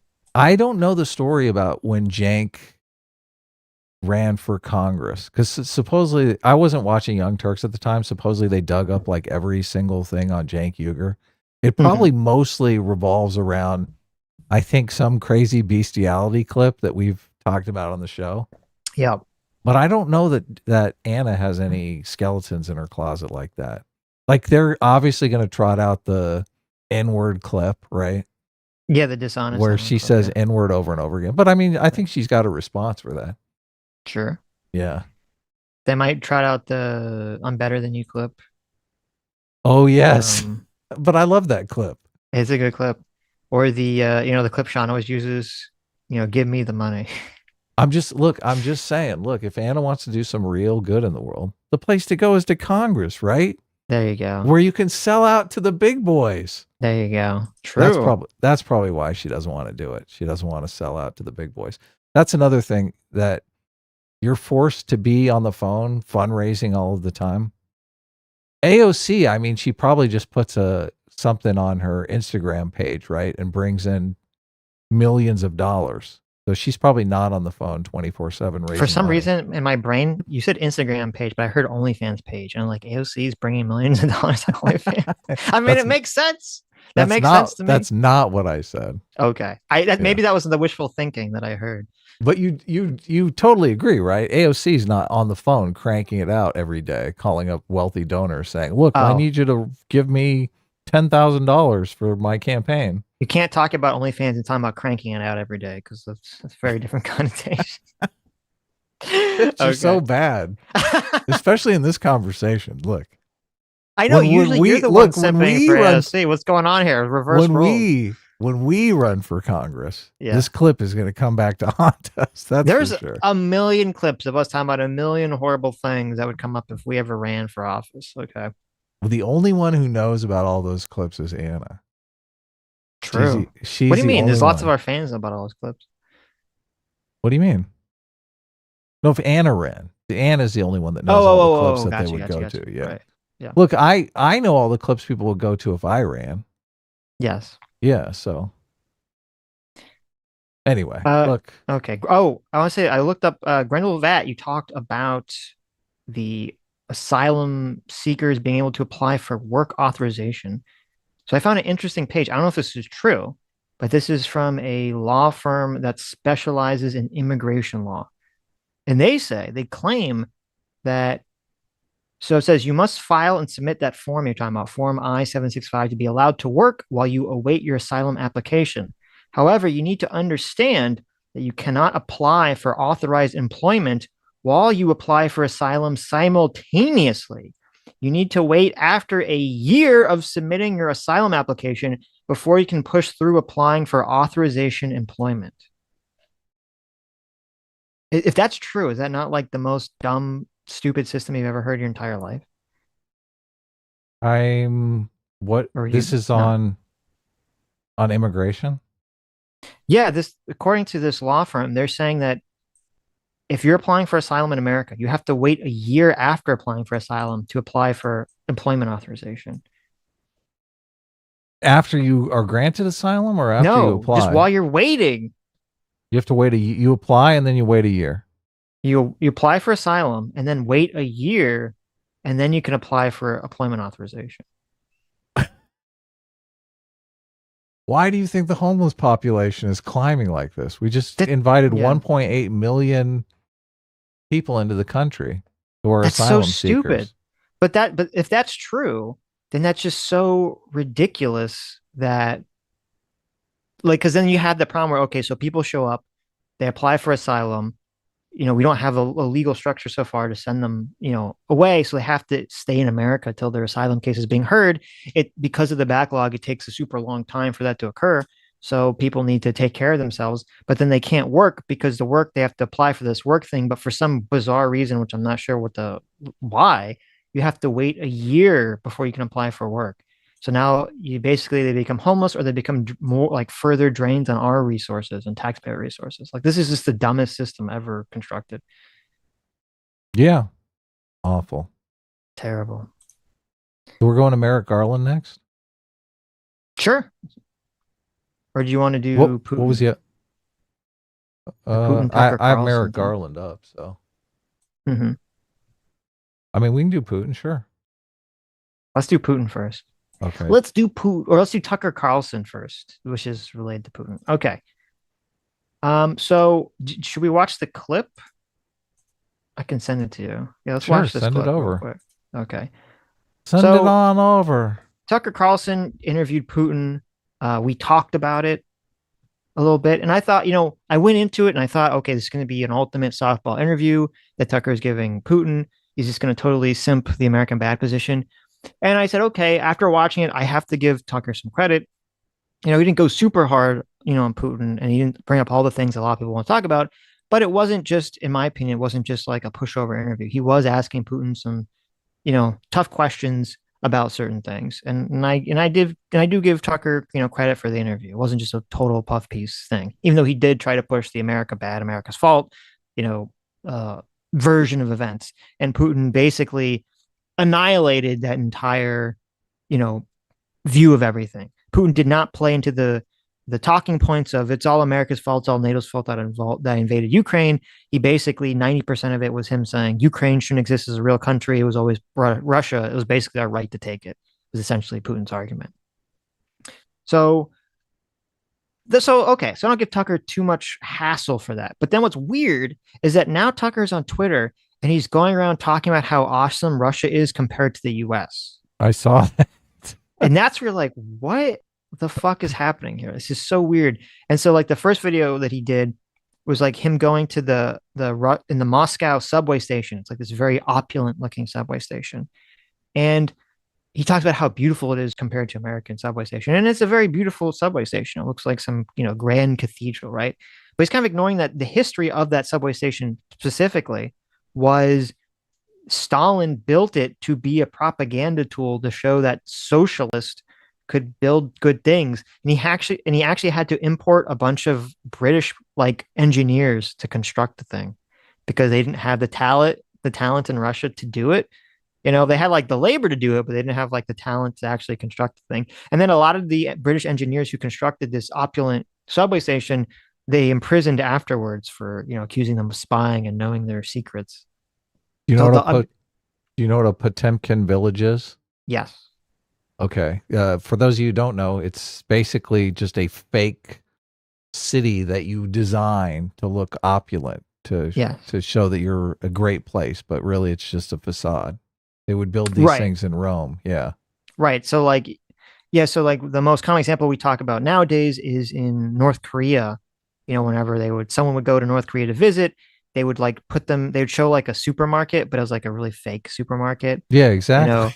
It's like, oh, look, we have plenty of food. Or they take them to like a nice looking restaurant, but like they're the only person in the restaurant and the food's still kind of gross. Like it's all, and so people were saying like, yeah, on one hand, the subway station, it's not, I wouldn't say it's quite a Potemkin village because it is like people use it. It's a usable, real, it's real, right? But it was designed specifically to be a propaganda tool. Okay. Yes. They did one of these though in Russia when Margaret Thatcher came to visit. And they set up like a supermarket and whatever, and all the people went in to buy stuff, not realizing that it was just fake. So they had to like kind of push everyone. No, these products aren't for sale. Go away. Right. Yeah, which is kind of funny, but but it is real, obviously. And when he talks about, there's no homeless people, like it has all these advantages, I kept thinking, yeah, that's because they take the homeless people away and kill them. Yeah, they kill them or imprison them. Yeah. Yeah, they're in a labor camp. Mm-hmm. Is that how you want to do America? I mean, some people maybe. So, Okay, so let's watch this clip. This is Tucker going into a grocery store in Russia. And I'll be honest, this gets to me when I watch this, I get kind of the vibe of like rich person who hasn't been grocery shopping for a long time. Okay. I have not seen this clip. I saw the one in the subway, which I was like, and he also puts a bunch of classical music in the edit, which I thought, well, that's not really playing in the subway. Right. It's just so propagandistic. All right, here we go. 3, 2, 1, go. I went from amused to legitimately angry. So we were guessing what this would cost. Everybody hears from the United States buys groceries, and we didn't pay any attention to costs as we were just putting in the cart what we would actually eat over a week. And we all came in around $400, about $400. It was $104 US here. And that's when you start to realize that ideology maybe doesn't matter as much as you thought, corruption. If you take people's standard of living and you tank it through filth and crime and inflation, and they literally can't buy the groceries they want, at that point, maybe it matters less what you say or whether you're a good person or a bad person. You're wrecking people's lives in their country, and that's what our leaders have done to us. And coming to a Russian grocery store, the heart of evil, and seeing what things cost and how people live, it will radicalize you against our leaders. That's how I feel anyway, radicalized. We're not making any of this up, by the way, at all. Wow. Okay. So it cost them $104 for groceries at the Russian grocery store. And look how empty that grocery store is, man. It's like... So there's a longer version of this where it's him going around the grocery store, like looking at all the things. And he's like, look at all these things. They have an escalator for shopping carts. And I was like, you've never seen that before? Yeah, we have one of those. Yeah, I know. I was like, I've been in 2-story grocery stores. I know the whole thing had a vibe of like, has he never been grocery shopping in like 10 years, 20 years? Like, what the fuck is happening? Yeah, look, I can show, if you guys want to see the escalator for grocery carts, look, I can show you later this afternoon. Right. It was so interesting. So, okay. Well, there's two things about this. First of all, if his point is to just say, listen, things are, why are things in a poorer country better for people than in our richer country, America? So we should do something about that. I don't have a problem with that, like framing, or I don't have a problem with that idea, right? Because the whole idea is to improve our country, right? But this combined with the subway thing, combined with the Putin interview, it's all like becoming more and more just America bad. I went from amused. Like this Russia simpering is very strange. And so he focuses on, in this clip, he's focusing on, and let me read this tweet. I don't know if you have it in the thing, but I don't know who this person is. I have it up, yeah. This person who tweeted this out is like unhinged. And they said, Tucker Carlson is right to be radicalized by the high standard of living, and the low cost in Russia, because he knows the only reason it's not like that in the West anymore is because conscious choices made by people who hate us is by design. Okay, so here's this. I don't know who this person is. This completely unhinged person who is making this claim that there's a conspiracy to lower everyone's standard of living in America for reasons which make absolutely no fucking sense. What happened So to market forces? I thought these were all the free market conservatives here. no, a lot of the right has lost its caring about free markets and is basically, advocating for some sort of government control and price control and things of that nature. So it's kind of interesting. Yeah, wasn't Tucker the one that said we should get rid of self-driving cars because of that? Which really Yes. was shocking. Yeah. Tucker said if he was in charge, he would make self-driving cars illegal to protect jobs. Right. Yes. Yeah. That's basically we should build our bridges with spoons philosophy. Yes, right. It is interesting to see this sort of contingency on the right, not everyone obviously, but this contingency on the right that's kind of abandoned the whole idea about like capitalism. So, but let's talk about this price thing because this is like really stupid. Okay, I sent you a picture. I sent you a tweet about this, and I'll send it to you, or I'll just send you the picture and you can bring it up. Okay, for Tucker to talk about there is a reader's note on the tweet now. I don't know if you saw that. Yeah, the U.S. dollar has a strong purchasing power in poorer countries. It seems cheap to him, but it's expensive for them. Russians spend on average 30% of their income on food. In the U.S., it's 6%. Russia is not, by any standards, a low-cost, high standard of living country. How's that look? Boom! Bam! What a note. That's a brilliant note. Yes. Yeah. That's Americans exactly spend 6% of their income on food. Russians spend, that's painful. That hurts to say. Can you imagine spending 30% of your income on food? Wow. Yeah, see, and this is the problem. This is why I hate when people make these comparisons. Okay, so Tucker, this is what like it seems so out of touch to me. Either Tucker's completely out of touch or this is just wildly dishonest.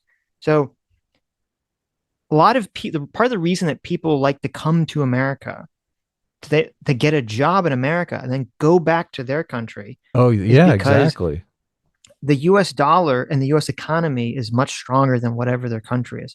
Actually, like this is why one of the most coveted positions for people in the Caribbean or even in Eastern Europe is to get a job on an American cruise ship as a waiter or a busboy or anything, because whatever you would get paid on the cruise ship besides them, covering room and board is going to translate to like a significantly higher wage, maybe not in America, but it will when you go back to your home country. And so it's completely retarded for Tucker to go to another country like Russia, which has a significantly worse economy, and say, oh, everything's so cheap here with my strong American dollar. This must be because everyone has a higher standard of living. Like that's just so, like he has to know. I don't believe that Tucker Carlson is so stupid that he doesn't understand that that's bullshit, right? He has to know that that's bullshit. Yeah, he does. Look, this is why so many people come over to work here. They send money back home and it's worth 10 times as much. Goes 10 times as far in Mexico. They send $100 back and it pays rent for 2 years. Yes. Well, maybe not 2 years, but yeah. Look, I'm being hyperbolic. Yeah. But yeah, so somebody even pointed out in 2021, the GDP in America was $70,000. Okay. Was the GDP per capita. The GDP per capita in Russia is $12,000. Wow. So, and then as you said in that, the note says, if Russians spend 30% of their income on food and Americans spend 6%, okay, it's literally the opposite. It's like, yeah, you can take your big, strong American dollar because you live in a big, strong country thanks to American policies. It's just insane to take, like, he's over there saying America bad when America being successful is the only reason he's able to try to make this argument is by using the strong American dollar. It's just infuriating to see this on Twitter and see all these people just retweet this and like this, like with no thought behind it. Does he have to record these videos in order to get out of the country or something? Did they take his passport away and they're holding his passport hostage until he makes like 20 videos basically filleting Putin's Russia? I believe that. Yeah, maybe. Oh, So and then sad. and then this is weird because so after Tucker has his interview with Putin, and then he's making these like borderline propaganda videos. Not even borderline. He's making these propaganda videos for Russia. It's so weird because then Putin comes out and he kind of insults him. So what's going on there? Yes. Yeah. So here I'll read the quote to you.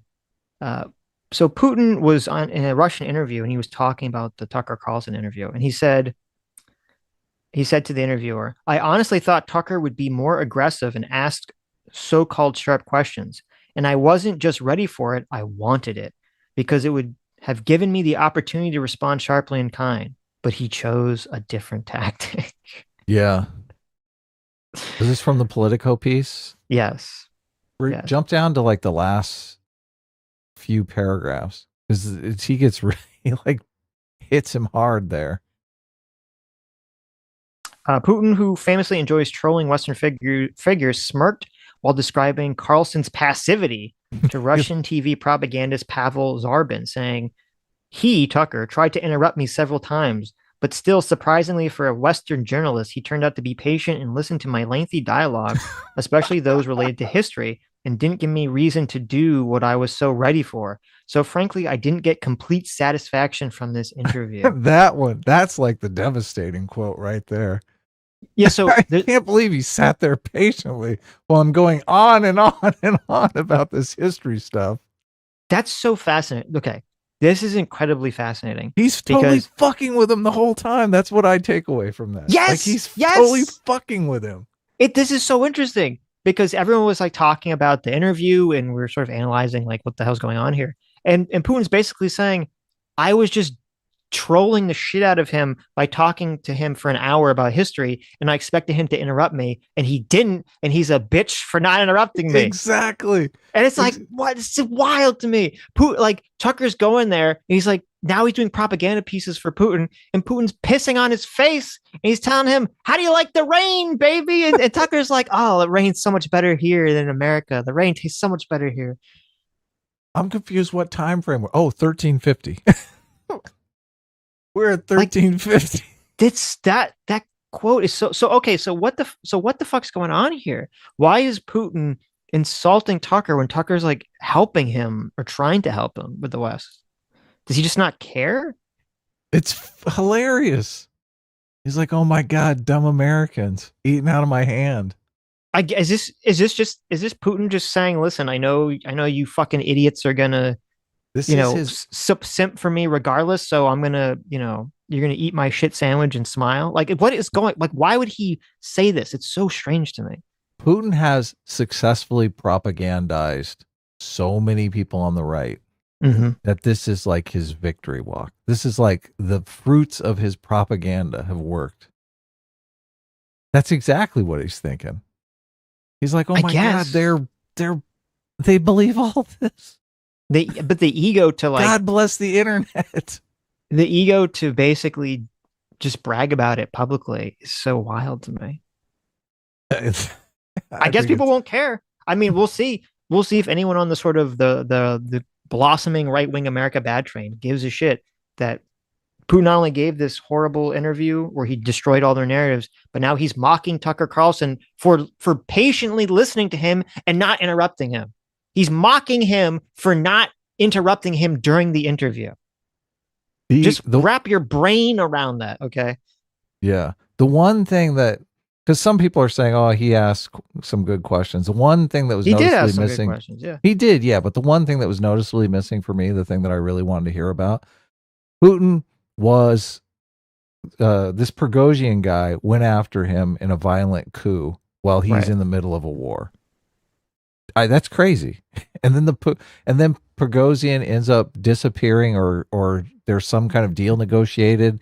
He dies in a, is it even known if he's dead or is it just suspected? Like, there's so many questions I have about the coup.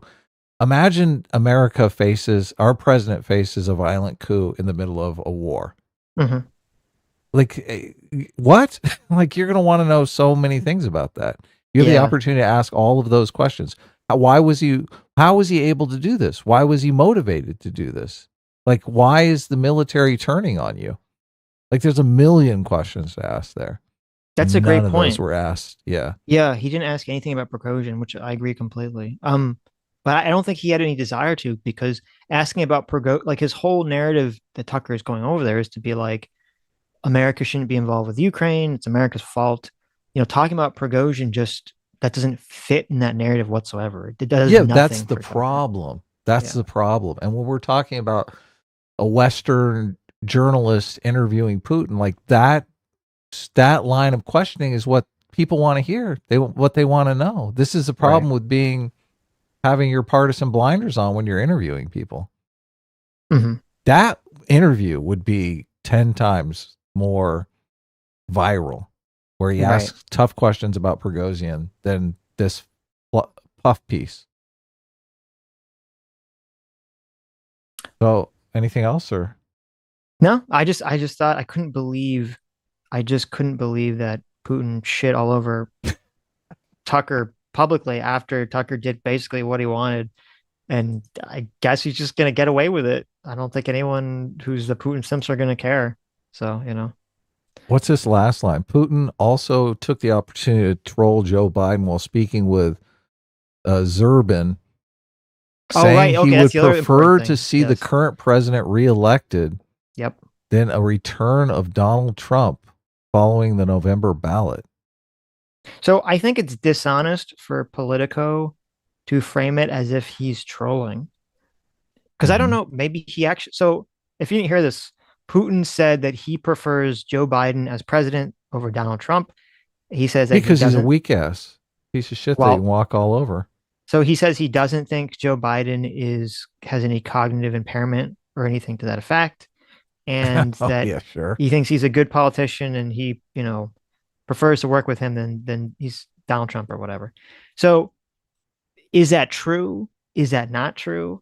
Who fuck knows? But I think you just have to say it. I think it's to claim that it's a troll from Putin. I don't know if that's true, because as you said, maybe he does prefer to work with Biden, or maybe he does prefer Biden because he thinks Biden is weak and he thinks Trump is more radical or crazy. You don't know what he's going to do, right? That's what all the Trump people say. Or maybe it's the opposite. Maybe he thinks Trump will be more sympathetic to him and to not NATO. And so he would prefer Trump to be president. He knows that just saying this will get, if he comes out and supports Trump, it's going to actually hurt Trump and not help Trump. Oh, yeah. Putin is sly, man. Putin is smart. I think he's a study of human psychology. Yeah.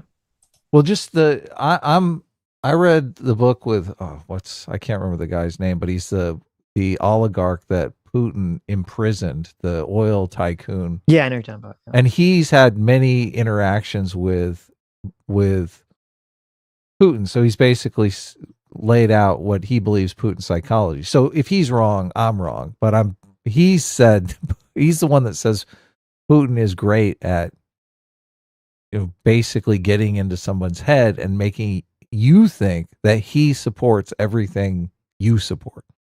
This guy was a total progressive, like he wanted to bring in Western style policies and sort of open up Russia into a free market. And Putin basically said, oh yeah, all that stuff. That's what I want to do too. Mm-hmm. But then ended up pulling the rug out from under him on everything. Right. Yeah. Right. So Putin is the kind of guy that will tell you what you want to hear right up until the point where he's ready to screw you. Yeah. I think, to be clear, I think Putin is smart, but I think the problem is that he's insulated by yes men. So it's difficult. He could be having a completely incorrect view of reality in terms of how he reacts to things. So that is true, but even if you have an incorrect view of reality, you can still do this psychological trick on people. True. And I'm sure he was doing it on Tucker Carlson, right? Tucker Carlson comes in and starts talking to him about, oh my God, inflation in America and the homeless problem. Oh yeah. Oh yeah. Like Putin is just lapping that stuff up. Right. Yeah. Anyway, Putin definitely knows how to speak to the right. I do think he's got the American right eating out of his hands. Yep. True. All right. Well, not all I guess of them, but some of them, yeah. We should move on to super chats. Yeah, through the wormhole for $5 says Tucker surprised that a poor country has low food prices. LMAO. Russia has 1/5 the income of U.S. with prices at 1/4, and he calls that abundance. That's true. That's Ouch. true. Ouch. 2007 Shockwave for $5 says, have commissioned art from Russian artists before for surprisingly cheap. They also didn't paint their financial situation as good as Tucker did. There you go. Yeah, Tucker's a bit out of touch, I think. Mm-hmm. Sketch for $5 says, dictators using fake sets and propaganda to fool journalists. Which movie are we living in? The Interview or Mr. Jones? Both. There you go. True. Stug for 10 gifted memberships. Thank you so much, Stug. And Euros Nikolic 95 for 2,500 RSDs. Thank you so much. Sweet. Is that what currency is that? That is Serbian dinar. Well, there you go. Thank you so much. Welcome to our Serbian fans. Says, if you love criticizing Abigail Thorne from Philosophy Tube, you know we do. And we might cover that video at some point. The last one that they did. Then I have a treat for you. I made a Reddit post titled A Peculiar Case of Abigail Thorne. It's weird, very weird. I practically accuse her of treating her masculinity as a voodoo doll. Well, interesting. I'll check that post. Someone actually, I don't know if it was you, someone sent me a message, which is why I watched the last Philosophy Tube video. And it was kind of fascinating. In the last Philosophy Tube video, there's an extended part of it where Philosophy Tube uses their original voice, their original male voice, and is wearing male clothing and puts on like a fake mustache. And the person said, if Philosophy Tube actually had gender dysphoria, wouldn't this have been literally the worst possible thing they could have ever done for their mental health? To do this action? Could someone with gender dysphoria actually engage in that behavior? Yeah, I think Philosophy Tube is on the record saying gender dysphoria is kind of a scam. Yes. So, which, I mean, you'd think someone who hasn't experienced gender dysphoria would probably say something like that.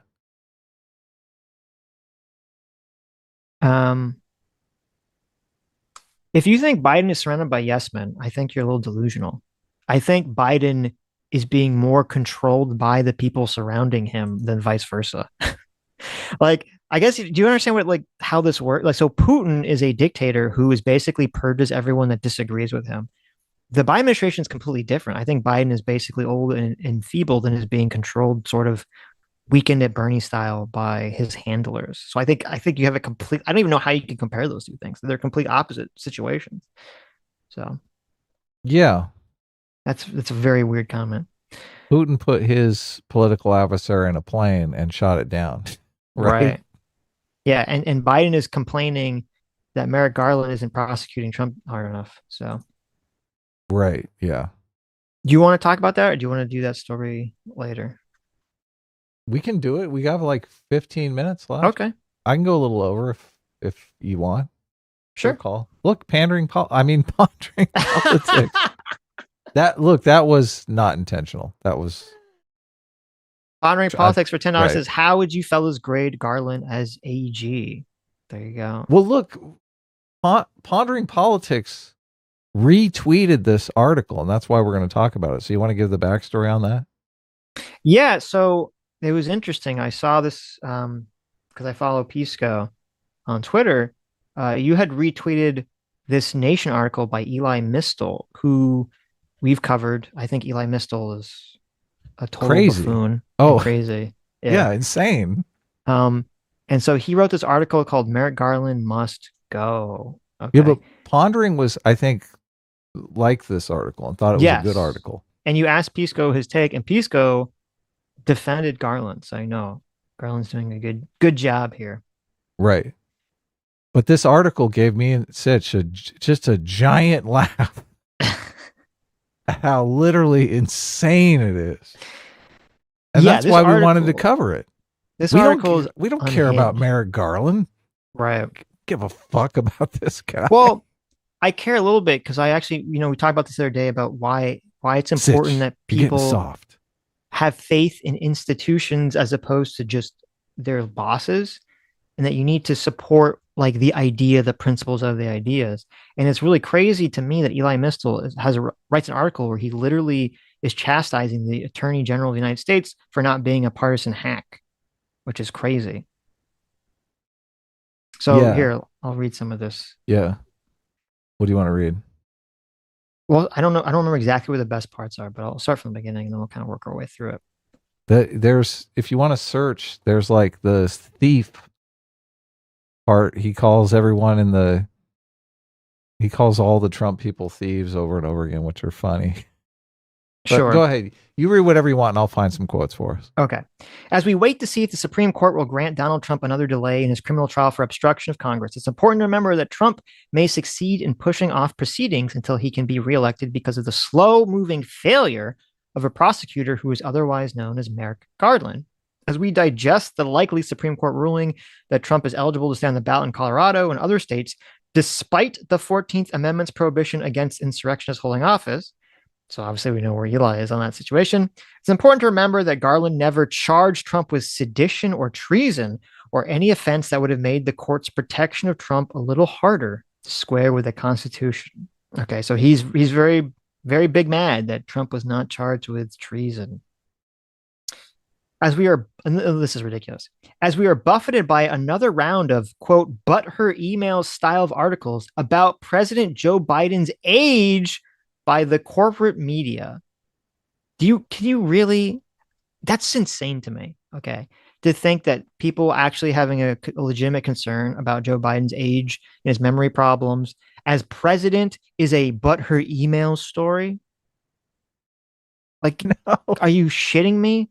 You really want the president of America to make sure that he's like very cognitive and has completely working mental facilities. He declined to take a mental or the cognitive fitness test and show the results. Even Trump, it just isn't important. This is all superfluous to his doing the job. What are you thinking, Sitch? Even Trump hired a doctor, paid off some doctor with a Windows 95 computer to come out and say that he's like the most intelligent man on the planet, right? Why couldn't Biden just like pay off someone to fake results for him or something? He doesn't say butthurt in the article. He says but her emails, as in but her emails. Yeah. Right. When people criticize Hillary Clinton, a lot of times they bring up her email scandal, and he's equating her email scandal to the fact that Joe Biden is literally going to die in office. Right. Yeah. It's important to remember that Robert Hur, the prosecutor who turned an oversight investigation into a gotcha interview, I don't know how you could say that, but okay, about dates and the president's dead son, was appointed by Garland, and that Hur's report, which took pot shots at a man the DOJ decided not to charge because he committed no crime, was signed off on by Garland and released to the public at his discretion. Okay, so Eli is upset that Garland didn't censor the report, didn't censor the information about Joe Biden's memory that was in the report that Hur put out. Yeah, very upset about that. Yes. Merrick Garland is not the worst attorney general in recent memory because Bill Barr exists. Doesn't like Bill Barr. I love that. Which is interesting. I'm assuming what he means by that is he's only talking about Bill Barr defending Trump for the first impeachment and some of the other things.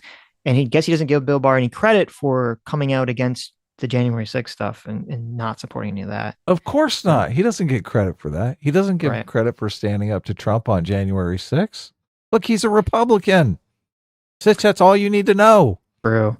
And because people forget that Donald Trump literally appointed a man who sat on the board of a company that patented toilet bowls for people with large penises, Matthew Whitaker is acting attorney general for a little while. Well, listen, I don't know if maybe listen. Let me get real with you guys. Okay. Maybe Eli Missile doesn't have this problem. Okay. But I could say that I heard this and I said, wow, finally a product for me. Okay. Something I've needed my whole life. I didn't know that there was someone out there who worked for the Trump administration that was finally seeing to my needs. I need to get on this product immediately. Your dong dangling down into the water every time you sit down to take a dump, Sitch? I got to hold it up, sometimes, it's just. You drape it over the end of the bowl, dude. It's a problem, okay? Some of us have these issues that we are just cursed to deal with, all right? Have you seen Ali G? Have you seen the movie Ali G? I've seen Sitch the movie is saying Ali G, he's yeah. got a problem like that. Exactly. Listen, sometimes, and also not just the depth of the water, but sometimes you sit in the toilet bowl and the length of it is so tiny. You're like, am I supposed to just flap my dick over the edge of the toilet here? Like, what's happening? So, listen, I'm just saying, Eli Mistel, maybe he doesn't get it, and that's fine. But some of us, we need this product, okay? That's all I'm saying. Anyway, let me continue reading the article. Garland has been the biggest failure when it comes to doing what he was appointed to do. Garland was supposed to restore. This is very interesting. This is what Eli Mistel thinks the Attorney General should do. Garland was supposed to restore the zealous pursuit of justice and apolitical prosecutorial decision-making to the Department of Justice. Okay, that sounds okay. Garland, however, has been more concerned with institutional ass covering than stopping the bad guys. It's okay, interesting. It's probably too late for Biden to fire him now, but should Biden somehow win a second term, despite all Garland has done to help his opponents, he must not be allowed to return to his cabinet. So you go, okay, at first that sounds fine. You want him to be apolitical in terms of doing Department of Justice stuff. But later in this article, Eli Mistel directly contradicts that point. Okay. Completely. It's very bizarre. We can skip down if so he later, so in the next paragraph, he complains about how Garland meekly accepted that the states can criminalize women and pregnant people seeking healthcare control over their bodies instead of making each red state fight for every single inch they take from the abortion claims with lawsuit after lawsuit. So I guess it doesn't matter. Supreme Court ruled what the Supreme Court ruled. He basically is criticizing Garland for not being a political hack. This is what's so weird. He says he's supposed to be apolitical, and then the very first thing he criticizes him for is for not going after all the states when the Supreme Court basically gave the states rights over abortion. He goes after all the states. He's saying, why didn't he go after all the states in a very political way and start attacking on all the abortion claims? Yeah, it undermines his saying apolitical in the beginning there. Right. And then number 2, here's the next paragraph. The second problem is that Garland is an institutionalist, more committed to the reputation of the Department of Justice than the pursuit of justice itself. Ooh, that's triggers Sitch right there. That was like, how could he say that? To me, when you hear that statement, that's like a red flag that this person that's writing this is a radical. Because you're like, well, how do you define the pursuit of justice? Exactly. Right. You use the institution to go after your political enemy, Sitch. That's justice. Mm-hmm. Garland acts like the DOJ and justice are the same thing when they're clearly not. He's simply unwilling to get his hands or the DOJ's hands dirty, even when justice requires it. What does that mean? What? This is like vigilante justice. Yes, that reminds me of when we just watched the Second Thought video where he was like, sometimes in order to do the right moral thing, you have to do the wrong moral thing to get there. Oh, so bad. He continues. So bad. He continues. When you see that in his general approach to the January 6th attack on the Capitol, which was to go after the idiots and white supremacists who carried out the attack, instead of the Republicans in political office who organized the attack and tried to overthrow the government. Who's he talking about? What Republican in political office organized January 6th? Well, there were some Republicans who were like, rah, rah, go for it. Yeah, but organized it preemptively? I've never heard that claim. Yeah. I mean, I've heard that claim. I've never seen evidence of that claim. A lot of Republicans tried to get Trump to back off. Right. And we see in it his over-reliance on appointing special prosecutors to do his job for him.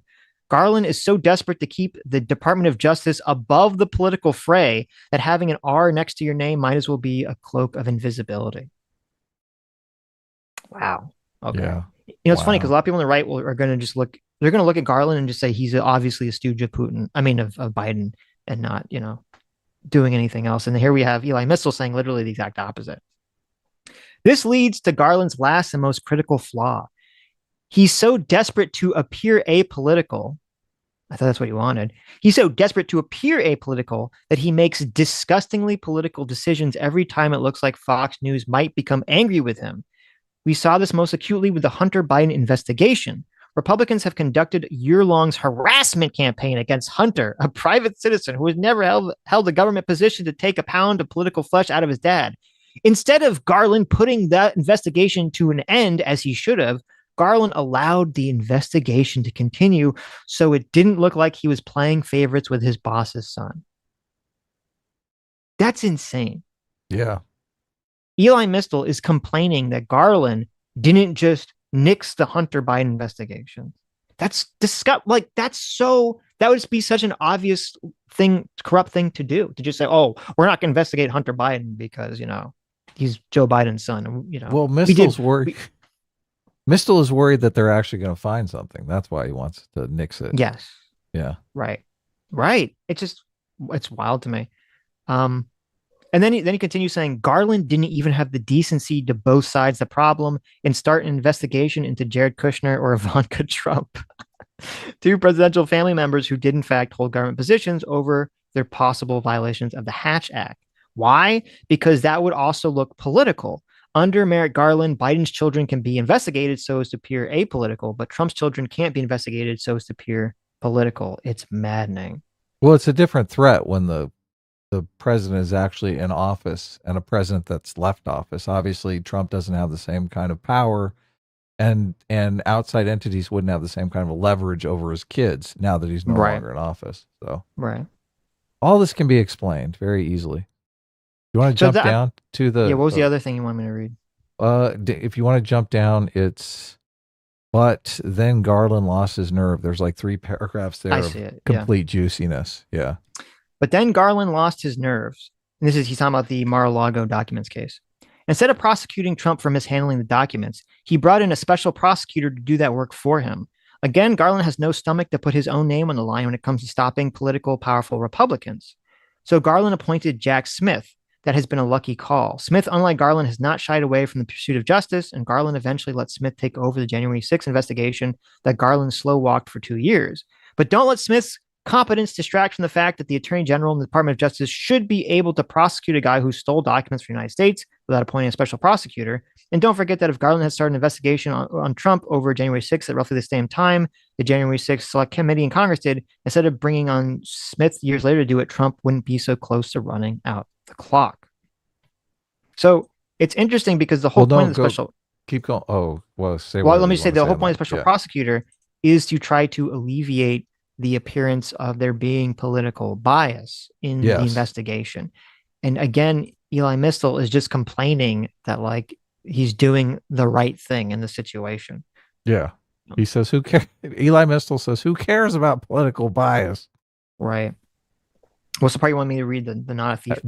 The next 2 paragraphs. They're funny.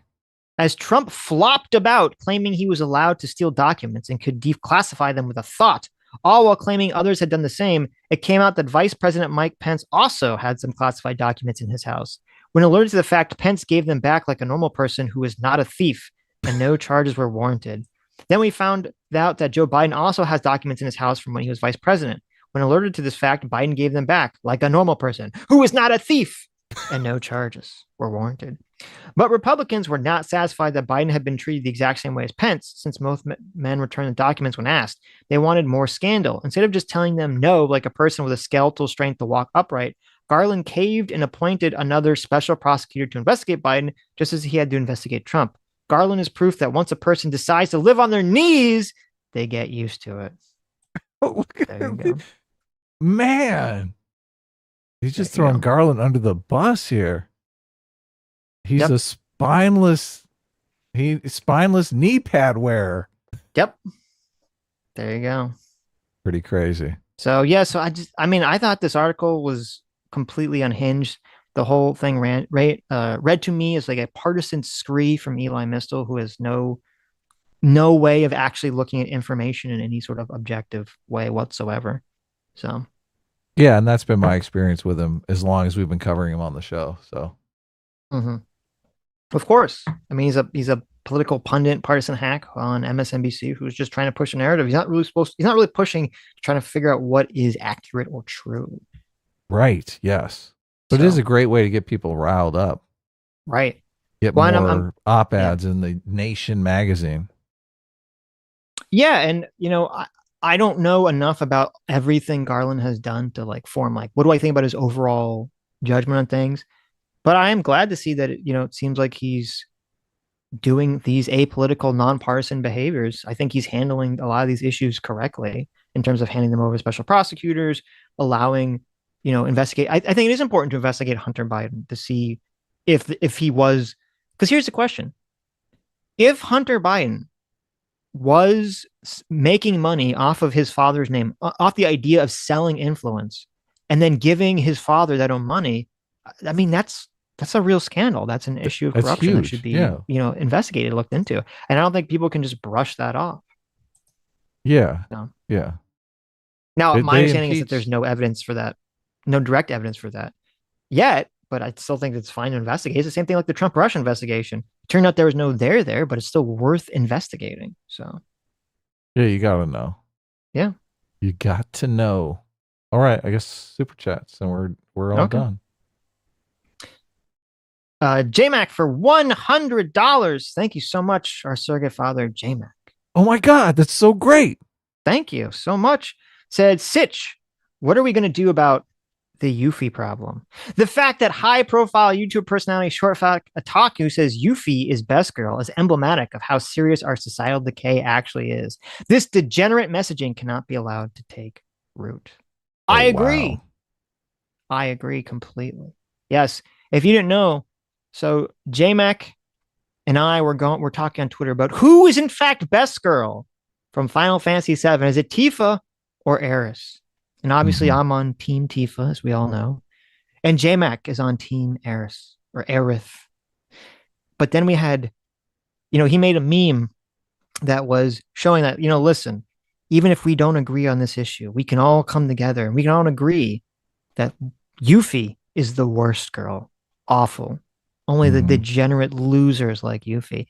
And of course, when you say the words degenerate loser, appears? You summon from the ether. Short Fat Otaku's like, did somebody call me? And he comes and he says, Yuffie's the best girl. And everyone on the internet goes, no, Dev, why? Why do you always have the worst takes on these sorts of issues? He does it to be contrary, and it's so obvious. No. I'm going to pick the one that everyone hates. I know. Jeez. Yuffie? Really? Terrible. What is so bad about Yuffie? Well, two things. Number one, she's not hot. Okay. And then number two, she's an awful, annoying personality. Ugh. The worst. She's like a combination of like LOL random anime girl and like I'm like a super tough badass, but I'm actually not really. Like I'm overcompensating for the fact that, I'm an annoying little girl. So terrible. Terrible. Yes. Okay. I brought up a picture of Yuffie so you guys can take a look for yourself. There you go. You got to bring up the Yuffie Tifa comparison. Okay, I'll bring up Tifa. Right. Tifa. Cameraman 502 for $5. Thank you. Says I'm a bit behind, but I would ban driverless cars, or at least making them only vehicles, because a third party shouldn't have a say on where I go. Well, I mean, that's a different issue, though. You're saying that you don't want someone to be able to control where your car is going. That's not you, which I don't know. I agree with that. That could be very dangerous. So. But that's different than saying you want to ban it because you have to protect the Jorbs. So, Stug for $5 says, I do find it very funny when Eli Mistles of the world suddenly really care about the systemically racist Constitution of the United States. There you go. Yes. Boba Peck for $2 says, it's almost like Sitch and Adam are anonymous supervillains. That's true. That's how we get into all these. We start to cause all these problems, and then we never get in trouble for it. We cause the Phil Destiny drama, and then we skate away. Yeah. We are the Homer Simpson backing up into the hedge meme. That's right. Yes. I didn't do nothing. There you go. Mike Hassange for $2 says, I'm sorry, I'm 48 minutes behind watching 2x speed to catch up. Well, there you go. That's fine. That's the best way to go. Yeah. Look at that. Look at that. Compare Tifa to Yuffie. Okay, there's no comparison, right? You have to be crazy to choose Yuffie. Yeah, sure. I mean, the Uh-oh. what? Uh-oh. You gonna go with Yuffie looks Yuffie? look, Yuffie looks way too young. So look, She is the youngest there, yeah. yeah. Yeah. So How do you I feel don't know. about Quintus? Quintus is hot. That's her name, right? The FF8 chick. Tifa at least looks like she's in her 20s. Yuffie, Yeah, look, she's supposed to be. I don't even know how old these characters are, but Yuffie looks like a 12-year-old boy. Well, maybe that's why Dev likes her. Oh, I say it out of love, Dev. I say it out of love.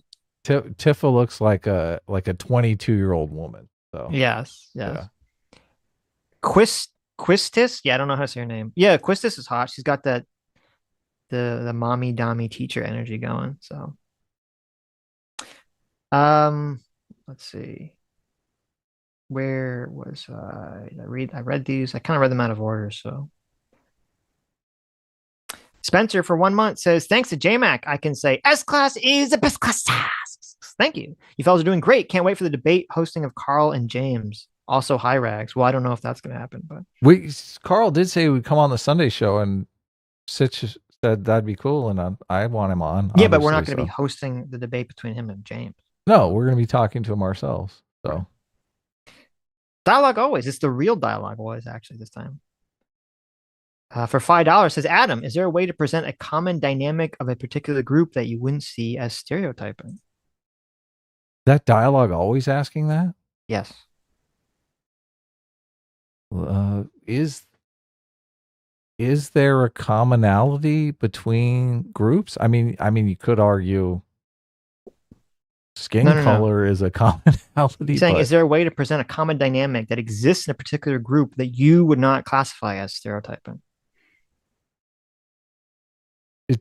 if the dynamic is something that is intrinsic to the group, no. Mhm. Like a lot of people say, like, you can't be a Christian unless you accept Jesus is the Son of God. Like that's where if you don't accept that, you're no longer a Christian, right? Well, that's not stereotyping, right? Yeah. Well, look, he said common dynamic, right? Right. Like a That's what I'm saying. common. You say that's not stereotyping. Yeah, of course, that's not stereotyping. Yeah, but to say, all liberals are X or all Are grooming conservatives children. are X. Yeah, exactly. Yeah. Look, this is why I don't like the whiteness thing, because it implies, and look, you disagree on this dialogue always, but it heavily implies, in the same way that the negative stereotypes about black people and crime heavily implies that all black people are criminals, the whiteness stereotype heavily implies that all white people are racists. And that's not good. That's a stereotype that white people who are not racist, or black people who are not criminals, which is most black people and most white people. Right. It's just not healthy. Why should they suffer under, like, stereotypes are designed to undermine the credibility of groups. That's the whole point of it. This is why Destiny said what he said. Destiny said what he said to undermine the credibility of conservatives. He said all conservatives look at the left exactly the same, as if they're all terrible and that they should be hated. Mm-hmm. That's to undermine the credibility of conservatives, who many conservatives look at the left and say, I disagree with them politically. They're misguided. I don't think they're evil. But yeah, you get it, Sitch, right? I get it.